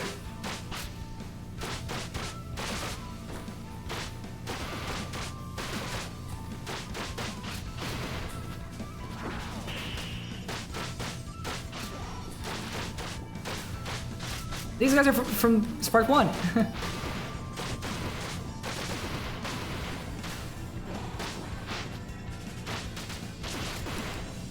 Okay. Oof. Yeah, I couldn't do damage list. Something just had to come in the way.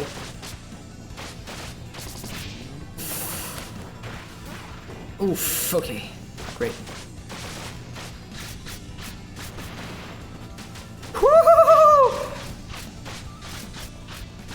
Guys, you haven't seen the tip of the iceberg with this game's combat. It goes so much crazier later on, but it's already so cool. I love this game.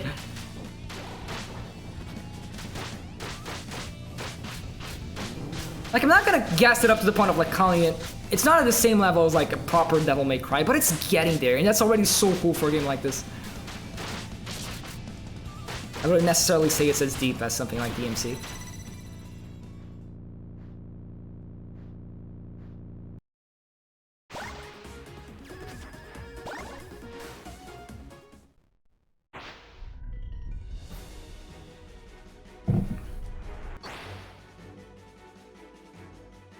Still don't have that many bits. Okay, yeah, let's go for the boss. Oh wait, no, it's not boss. Yeah. This area doesn't have a boss. Oh, I mean, it does kind of have, but it's scripted. We already going to. Oh, this stage is really good. This stage is really good, guys. I love this one. The environmental storytelling is pretty neat. This stage and like the next one.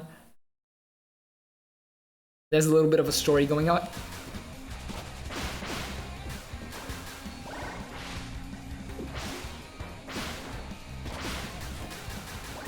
Oh, crap. That was doing so well, too.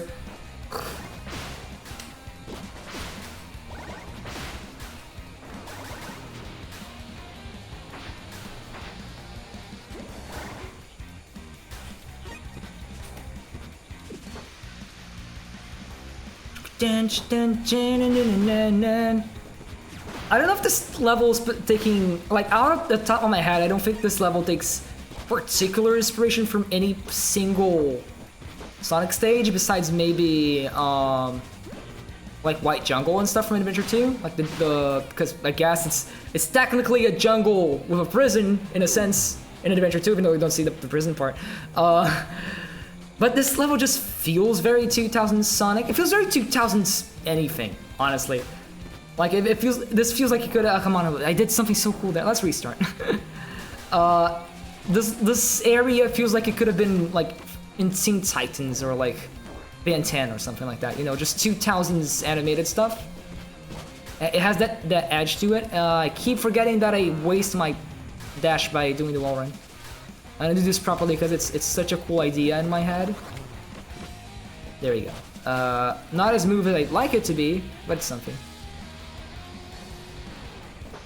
This music too, man. It's very Shadow the Hedgehog.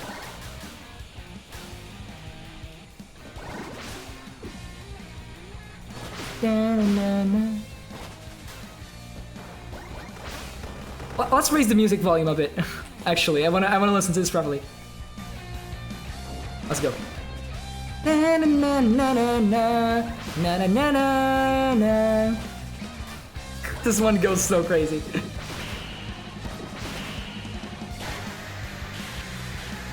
Gimmick time.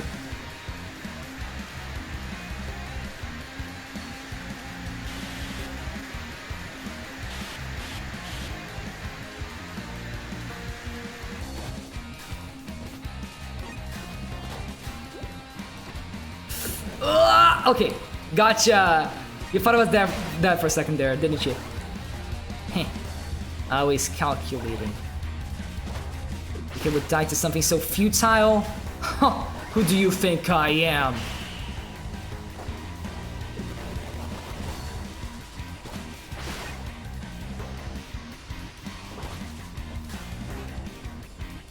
Let's go there. The game just allows you to go places, man. It's so fucking cool. You see something like ground is probably accessible. I can begin to imagine how the speedrunning in this game is. It's probably awesome, actually. This is a game I would consider speedrunning. Now that I think about it, yeah, I would like to speedrun this game. Just a bit too long, honestly. I think if I were to speedrun any game, it would probably be between Freedom Planet 2 and this, honestly. I feel like those are the two games I would consider speedrunning the most. Or maybe like a really short one to get started, because long speedruns are daunting, of course. But I feel like I do better with like more niche games with smaller communities, because then I can just like actually compete, you know? Not deal with like lots of baggage or people learning new tech and stuff. And I can just have fun just speedrunning however, even like I can speedrun Mario 64 right now, and it doesn't have to include all the BLJs and whatever. But you know, it's fun to actually like do the most current-ish tech, you know? And it's so inaccessible with like the bigger games, because people get so good at them. I feel like this is a game where I could fairly easily learn a speedrun for, and like have a decent standing on the leaderboard. Like I'm talking like top 50 or something. Like it doesn't have to be like that high, just sort of decent, you know? It actually feels like I'm participating.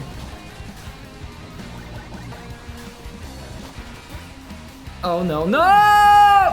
But I need to play better than this if I want to. I definitely need to be quite a bit better than this. That's what practice is for, anyway.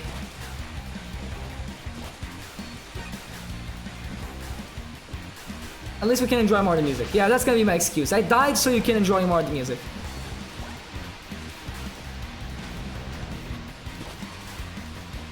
Didn't need to do that. By the way, Sonic movie, yeah, that's about to come out. For you gringos out there, it comes out in like 2 days, right? It's gonna take a little bit longer here. It's coming out on Christmas Day in Brazil here, which is kind of fucking infuriating if you ask me. Like, why would you release a movie on Christmas Day?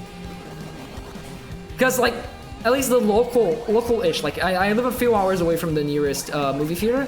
It's gonna be closed on Christmas because it's fucking Christmas, so I'll only be able to watch it on the 26th. That's almost a week after everyone gets to watch it. I'll have to go into hiding online to avoid spoilers. Fidel has watched it. I feel quite a few people have watched it. already on like the premiere and stuff, and they're saying it's really, really good. So yeah, I'm excited. Probably do some coverage for it once, you know, I'm able to watch it. But it's gonna be a bit late, probably. I do have a video on the works that's probably gonna come out first. And then after that, I would imagine it would either be maybe just one more video in between or Sonic movie. Again, you see the stage just changing in the middle. Like, suddenly everything's on fire. This is so awesome. Stage evolution. Is there a proper name for this? You know, when stages evolve like this in platformers?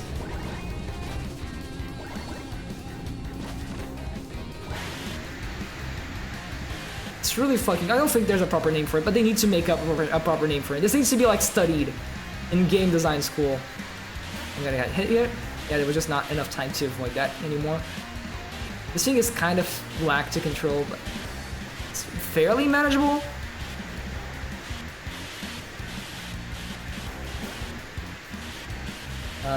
Oh, okay, it's not. It's a movie for my birthday, since it's not... When's your birthday, dude?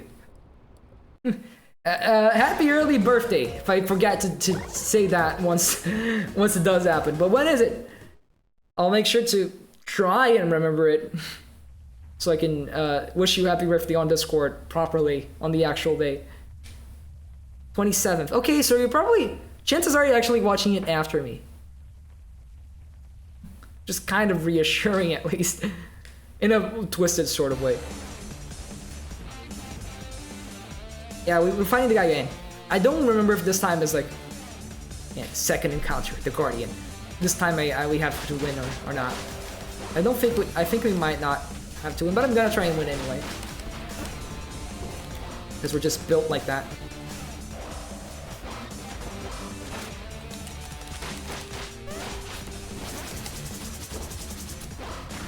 It's always these EOE attacks, man.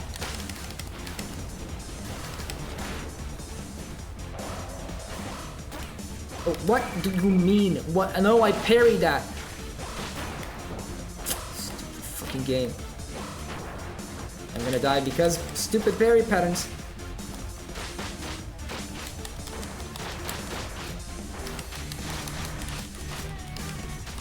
Oh fuck, I missed the freaking launch combo.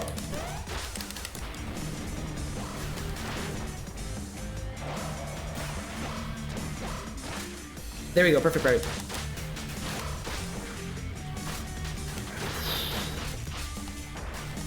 Ah, come on, come on, come on, come on. Ah, it doesn't doesn't stay in the air too long, man.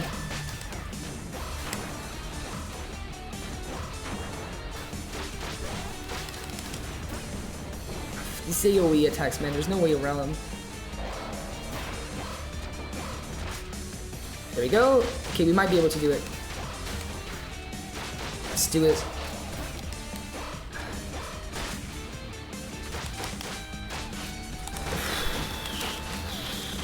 Take that, take that, take that. You can do proper air combos with this guy.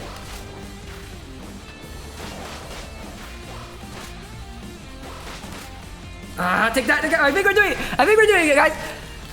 Oh my god, ah, no way, no fucking way I missed that. Oh, oh, no, no, no, no, no, no, no, yes! Take that!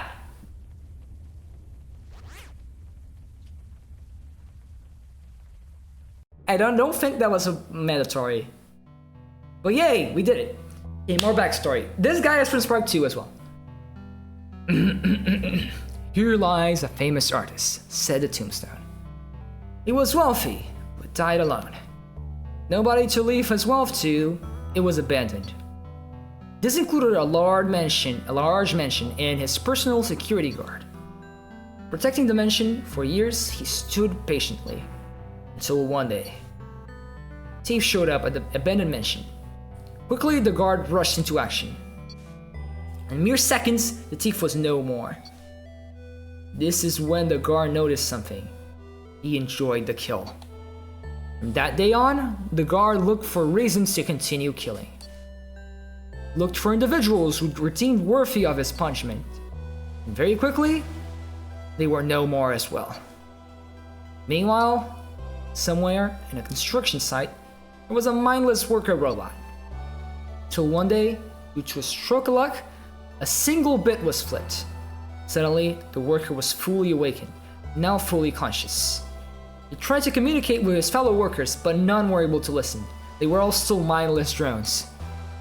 Out of desperation, the worker decided to run away, only to be shot. Still, somehow, he was able to escape, but eventually collapsed. Fortunately for him, at this very moment of his escape, his work site was attacked by the guard, who quickly dispatched of its swarming managers. It was then that he was found by the guard, who brought him back to his mansion. Once repaired, the worker was forever grateful.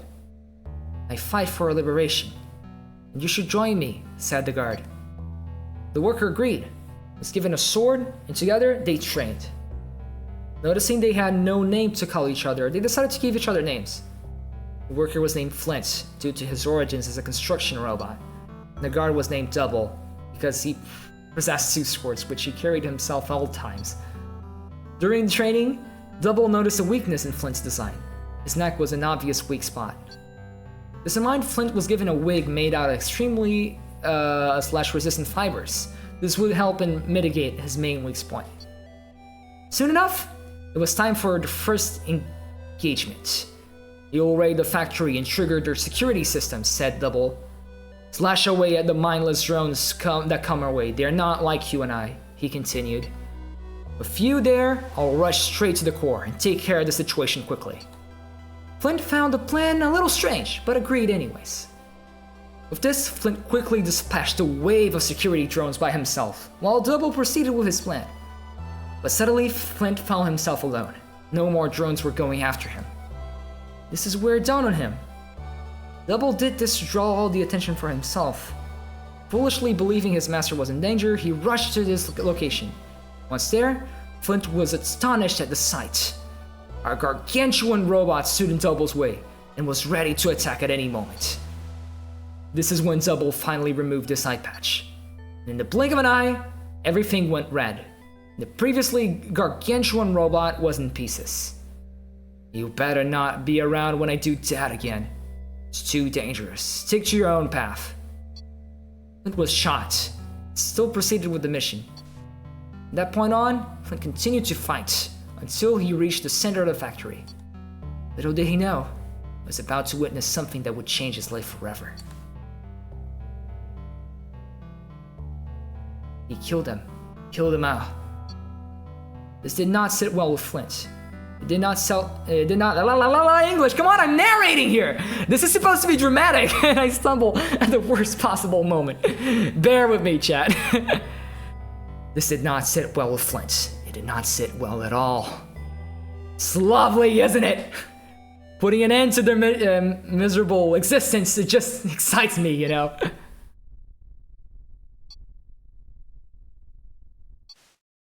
They fought, and fought, and fought, till both of them couldn't take it anymore. Using all the strength they could master, Flint got up and walked away. From that day onwards, they both went their separate ways, until one day, fate would bring them together again, as master and pupil. Yeah, we're gonna see more of them later on. They were from Spark 2, but we didn't know any of this. Yay, we unlocked Reaper. That's what I wanted. I love how dramatic these little stories are. I like now in retrospect, as I'm like replaying the game on stream and having to narrate everything, they are a bit long. I mean, it's fine. I like long cutscenes in games, and this game, you know, these cutscenes carry the entire game. Most of the story used these flashbacks, but still, like, they're quite long. But they're really nice. I like how emotional they are. Let's see. I don't think I have enough money. Yeah, I needed 2,000. But we need to get this like ASAP. It's really, really good. It's very important that I have this. So let's save the bits for that. We can do the next stage. Doom, doom, doom, doom, doom, doom. Yeah, we went from Protest Prison to Protest City. So okay, do I explain the environmental storytelling here, or do I let you guys figure it out? So basically what happened is people are angry at the Fark Force for, you know, turning off the internet and stuff, like being militaristic and stuff. So they're protesting in the cities, and they're being sent away to protest prison. That's it. It's not that deep, but just kind of neat that they even like thought of it. Like you're gonna see the city is being like, it's filled with like protesters and stuff. It's pretty neat. It's a nice little concept for a city stage in a platformer.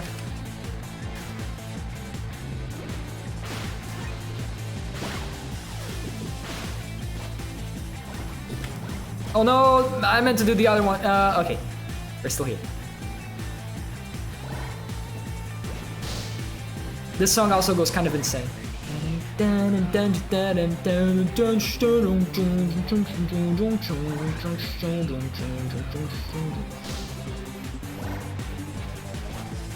there's a path up there, but I don't know if I'm able to reach it. I guess I am, but it's gonna take away a lot of time. Yeah, that wasn't really worth it. See here? Protesters. Very simplistic 2D protesters, but protesters nonetheless. I think there's even like things written on the signs there. We pause and look. Okay. I don't know what happened there. You see all the graffiti on the walls too. Fark being displayed as like this evil jester guy, like pretty cool. Like yeah, oh the Fark Force banners there. Oh yeah, this guy like he has the spikes. You can. Oh, that's right. I remember that. Woo! I love when the freaking ground just goes vertical like that. It's horizontal? I don't know. When it goes sideways like that. Very easy way to excite me in these games. Just make you go while running.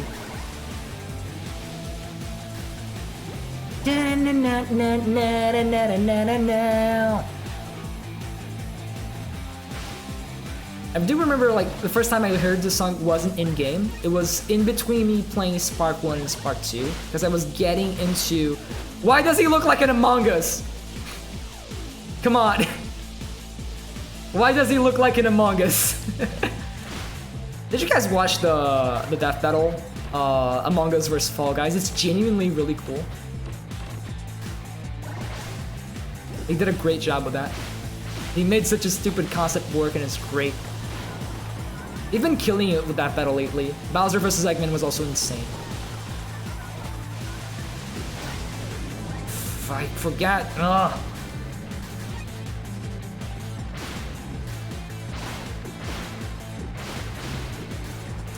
All right.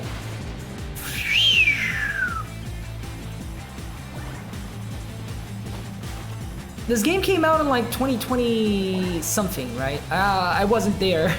I played this after, like quite a bit after release, but I do think it was post Among Us, so it might have genuinely been an Among Us reference. You're gonna see it later, but this game isn't afraid of referencing other indie games. Like more popular indie games, really. Those who know, I'm not gonna spoil it for those who don't know. It's gonna come up. It's fucking hilarious.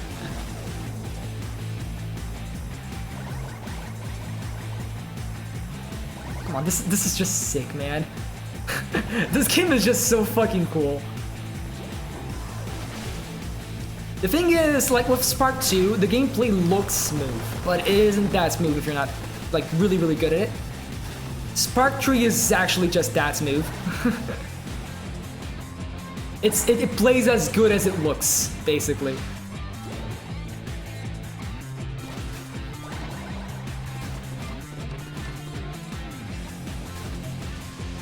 It's one of those like few action games that genuinely just make you feel like you're playing like an action TV show. Like when it comes to action platformers, like yeah, they're satisfying to play a lot of the time, but you know, this just feels like playing an anime, man. So fucking cool. Doing the wall runs and stuff. Except when you do shit like this, then it doesn't feel like an anime anymore. But come on, I wanted to hit that. Oof. I'll have to go all the way back down.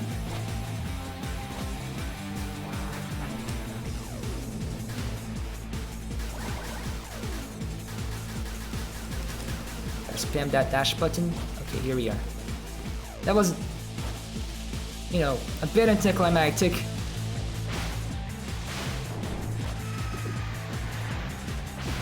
Bam, bam.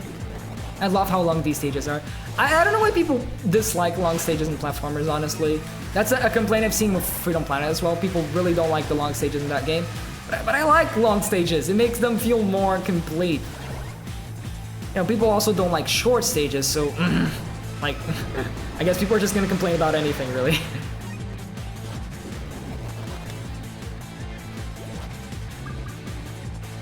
Again, nice soul gimmicks.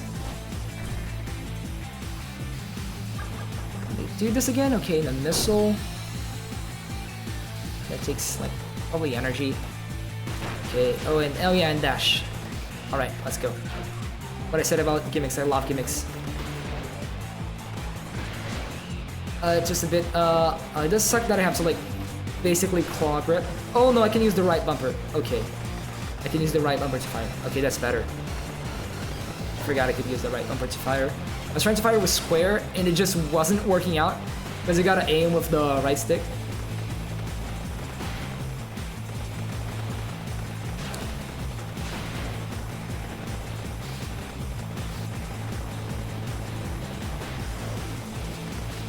The flight keys are the same as, funnily enough, Dragon Ball.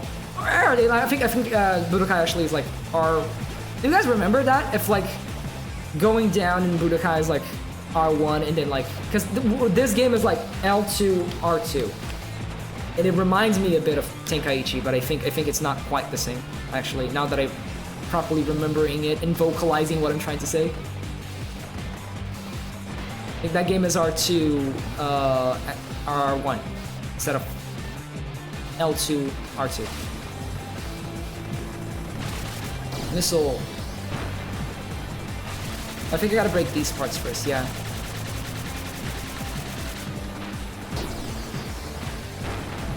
Taking a lot of unnecessary damage here.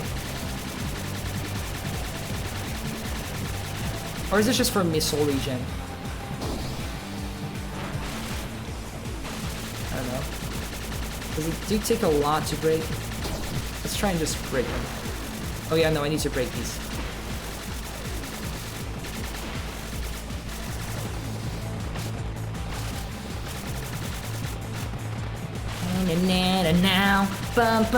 Now, alright, now we damage it properly. Bye! Alright, stage done? Yeah, stage done. Oh yeah, dash. How many minutes was that? It was like 5 minutes, man. I love how long these stages are. But yeah, as I was saying, like, I know people don't like, you know, pausing and sometimes the stage, I guess stages can just drag. But if you keep them interesting, that's what I'm saying. If you keep them interesting, it's just cool because the stage itself is evolving and you don't have to like stop and go as the action in the game goes on, right? I just feel it's really cool. Like, it's annoying when the game has like limited lives and if you game over, you have to do the stage all over again. Then long stages get really annoying. But this isn't the game. This isn't the case in this game, and it isn't the case in Freedom Planet as well. That game has infinite continue, so just do infinite lives and it's fine. Like here, we already don't get the tutorial missions anymore. Well, yeah, I guess I didn't do them for for the. Let's do the. Yeah, I didn't do them for last stage accidentally. Didn't even notice. My bad. I was too excited to show you the storytelling in the stages. Fark Force is a very Mega Man X type concept. Like, yeah, it's likely a reference to the Repli Force from Mega Man X4. I wouldn't be surprised if that was like the inspiration. You know, they play like very different roles in the stories. It feels like a very, you know, tangential concept.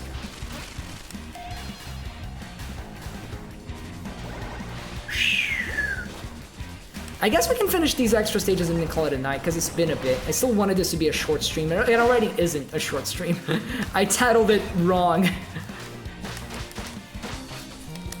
But we'll do all the extra stages here, and then we'll call it a night. And then we can continue, like, I don't know, man. I'm so hyped I might just pick it up sometime later this week, instead of just streaming again next week. I don't know. This game is so fucking good, man. You know what would be fun? Like, I don't know if we'll get to that point. We'll see how tired I am by the point I finish the game. But if you guys want to see me do, like, the end game content for this game, it's, like, super challenging. I did it all once, and it took me, like, hours and hours of grinding, but it was genuinely super cool. If you guys want to see me suffer, let me know either here or in the Discord. Like, yeah, we want to see you suffer, Ash. I'll be glad to do it, but it might be a little bit repetitive. And we can do, like, the end game stuff. There's, like, a super secret final boss and stuff, and it's really good, but it's also, like, really, really difficult. And I believe I lost all the muscle memory by now, so I'm gonna have to relearn it. And I died.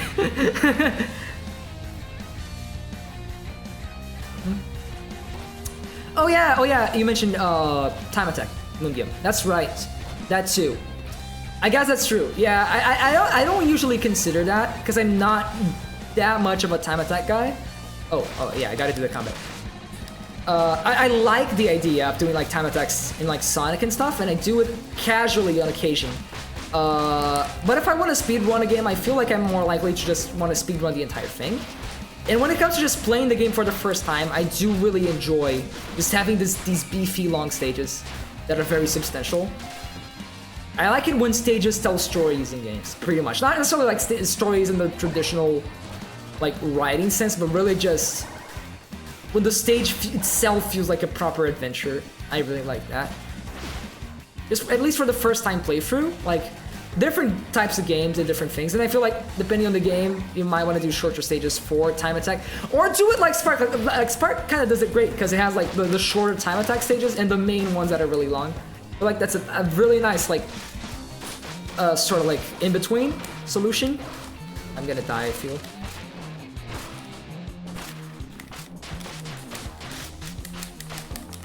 Let me lock in here. But yeah, that's right. I totally forgot about that. I never considered that when I conceived my opinion on long platformer stages. But that is true. Some people like to speedrun, and for that, yeah, definitely. I guess shorter stages that do make sense.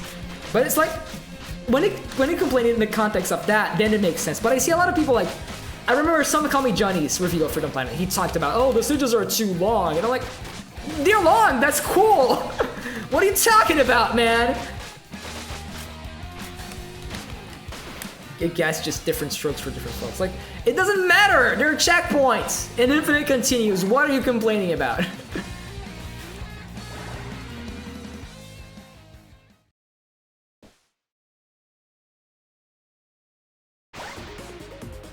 Like, it doesn't say in the context of speedrunning. Like, some call me Johnny is not a speedrunner.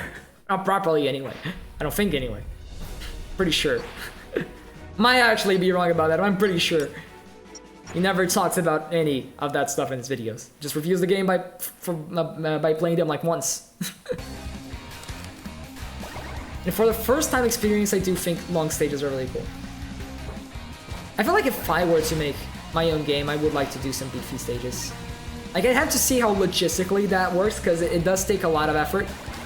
And since I want to do a game that's more story-focused whenever I do make a game for myself, it might make more sense to do shorter stages so I can do more cutscenes in between, instead of just doing really long cutscenes. My idea for a game, actually, like, can I bring that up? Or is that confidential? Would you like to hear that? I can tell, I don't mind. I'm just like, my idea for a game, like, I would really want to do, like, a 2D, like, sort of like Freedom Planet, I guess. It's like a 2D Sonic-inspired game with more modern Sonic type, like, sensibilities, but still, like, 2D, sprite-based, and with, like, combat a la Spark 1 and Freedom Planet, actually. But I would also want to make it more so an RPG type game, like still an action platformer very much. But I would want to do, like, overworlds in a proper, like, deep and long story. For as good as the stories are in like Freedom Planet 1 and 2 and like the Spark trilogy, like I wouldn't necessarily say like Spark 1 and 2 stories are good in a vacuum. They're good because Spark 3 stories exist to like sort of like recontextualize it.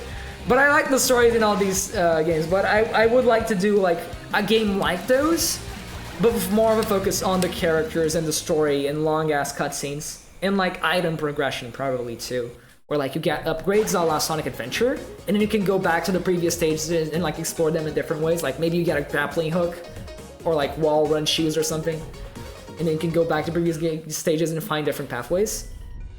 That's the one idea I had. Another idea what I had was doing like RPG like hub worlds in between the stages where like you explore. It's kind of like Xenogears, where it's like sort of like 3D but like very polygonal PS1 type 3D. Like the game would be all sprite based, stylized, sort of like 16-bit, 32-bit type thing.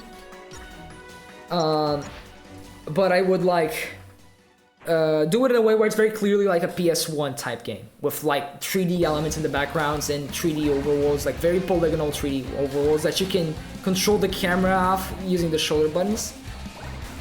And then maybe do some like kind of fully 3D environments that look like super effects type things. You know, like the rotation effects in the Super Nintendo games. Yeah, something like that. I don't know if I can properly explain that. I'd have to do it to properly show it, but I like to do like lots of fancy 3D-ish stuff in a mostly 2D game.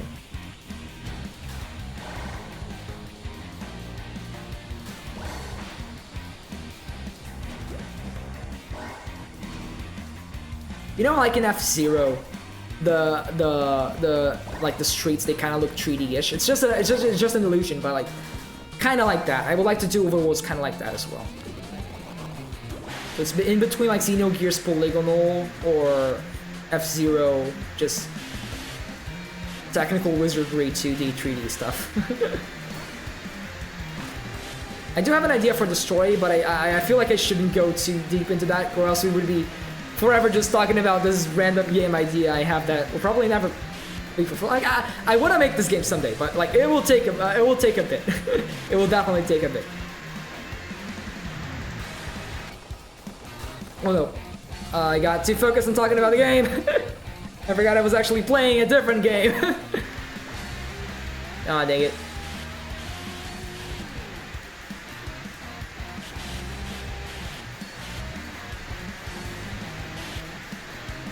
Okay, let me lock in. This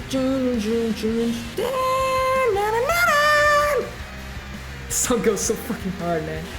Oh yeah, and I can totally jump off of this and explore down there if I want to. Just, you know, super cool. Or can I? Can I not? I guess not. I thought I could. There's totally level design that... I guess this is repurposed level design from, like, the main stage, probably.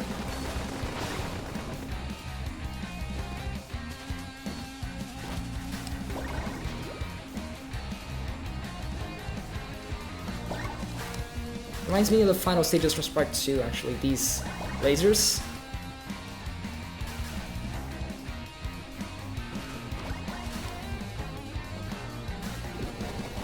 Dash! Oh no. Please don't make me die again. I already died once here.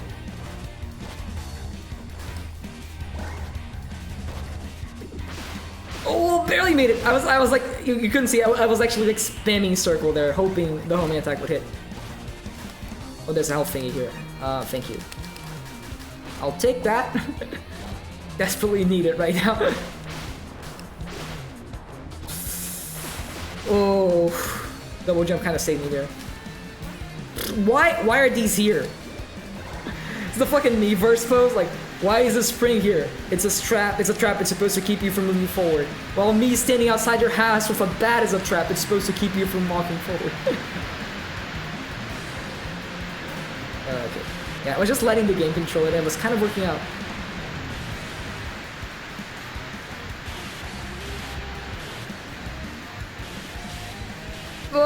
Okay, did it.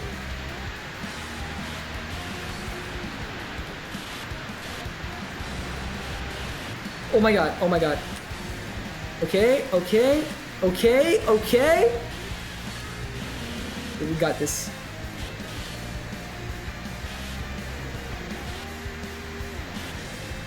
Did it. Did it. That's nice. Okay, made it, barely made it. Phew. Mission complete.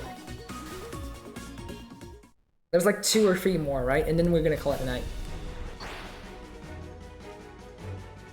Yeah. Oh wait, no. We actually. Oh, there's one more. Maybe this one unlocks another one. If it does, we'll play that as well. Did you notice the different stages? They have different colors assigned to them.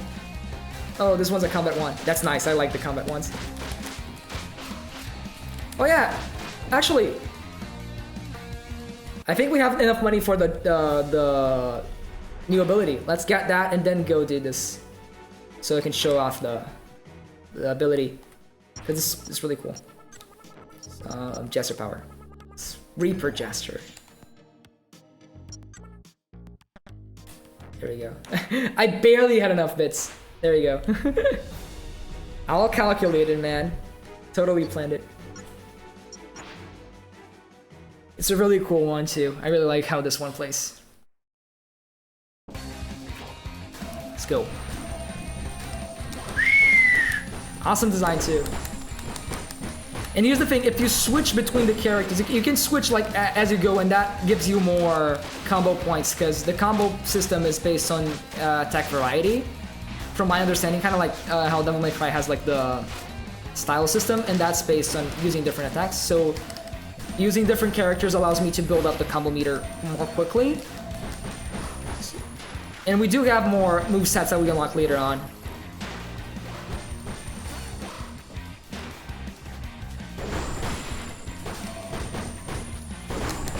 Fucking cool, man.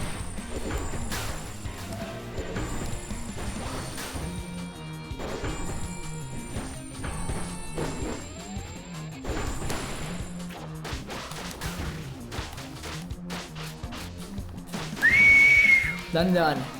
Oh, not yet. One more wave.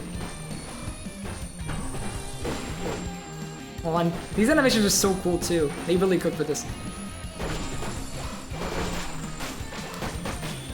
Hands do kind of hurt playing this game though, because you gotta be really quick with the combos.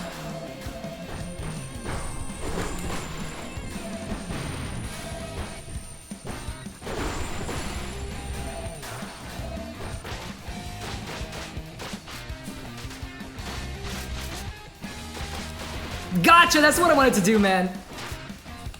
I'm trying to do this forever now.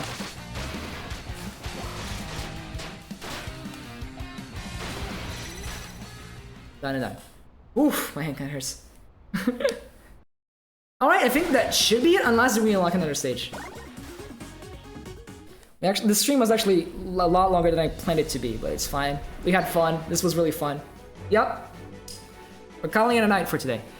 What did you think? Did you enjoy the stream, y'all? Was this fun? I had fun, certainly. Also, what did you think of the game? Because this game is fucking awesome, and I love just sharing this game with other people. I love sharing things I like with other people, and this game is one of those things. Oh my god, I love this game. Anyway, I guess we're gonna call it a night. Thanks so much for watching. If you enjoyed this and you're watching it on YouTube, make sure to, preferably subscribe to my main channel. That has better content, but otherwise, subscribe to this channel or go follow me on Twitch to keep up with these weekly streams usually. And if you're watching this from Twitch and you're not already subscribed, or following me on Twitch, go ahead and do that if you could. That would mean a lot to me. We're growing still here on Twitch. It's still kind of like a long process, but I'm really enjoying the process of doing these streams with y'all. So I really hope I can keep this going for many, many months and years to come. That said, thanks so much for being here, and see y'all next time. Where's the thing?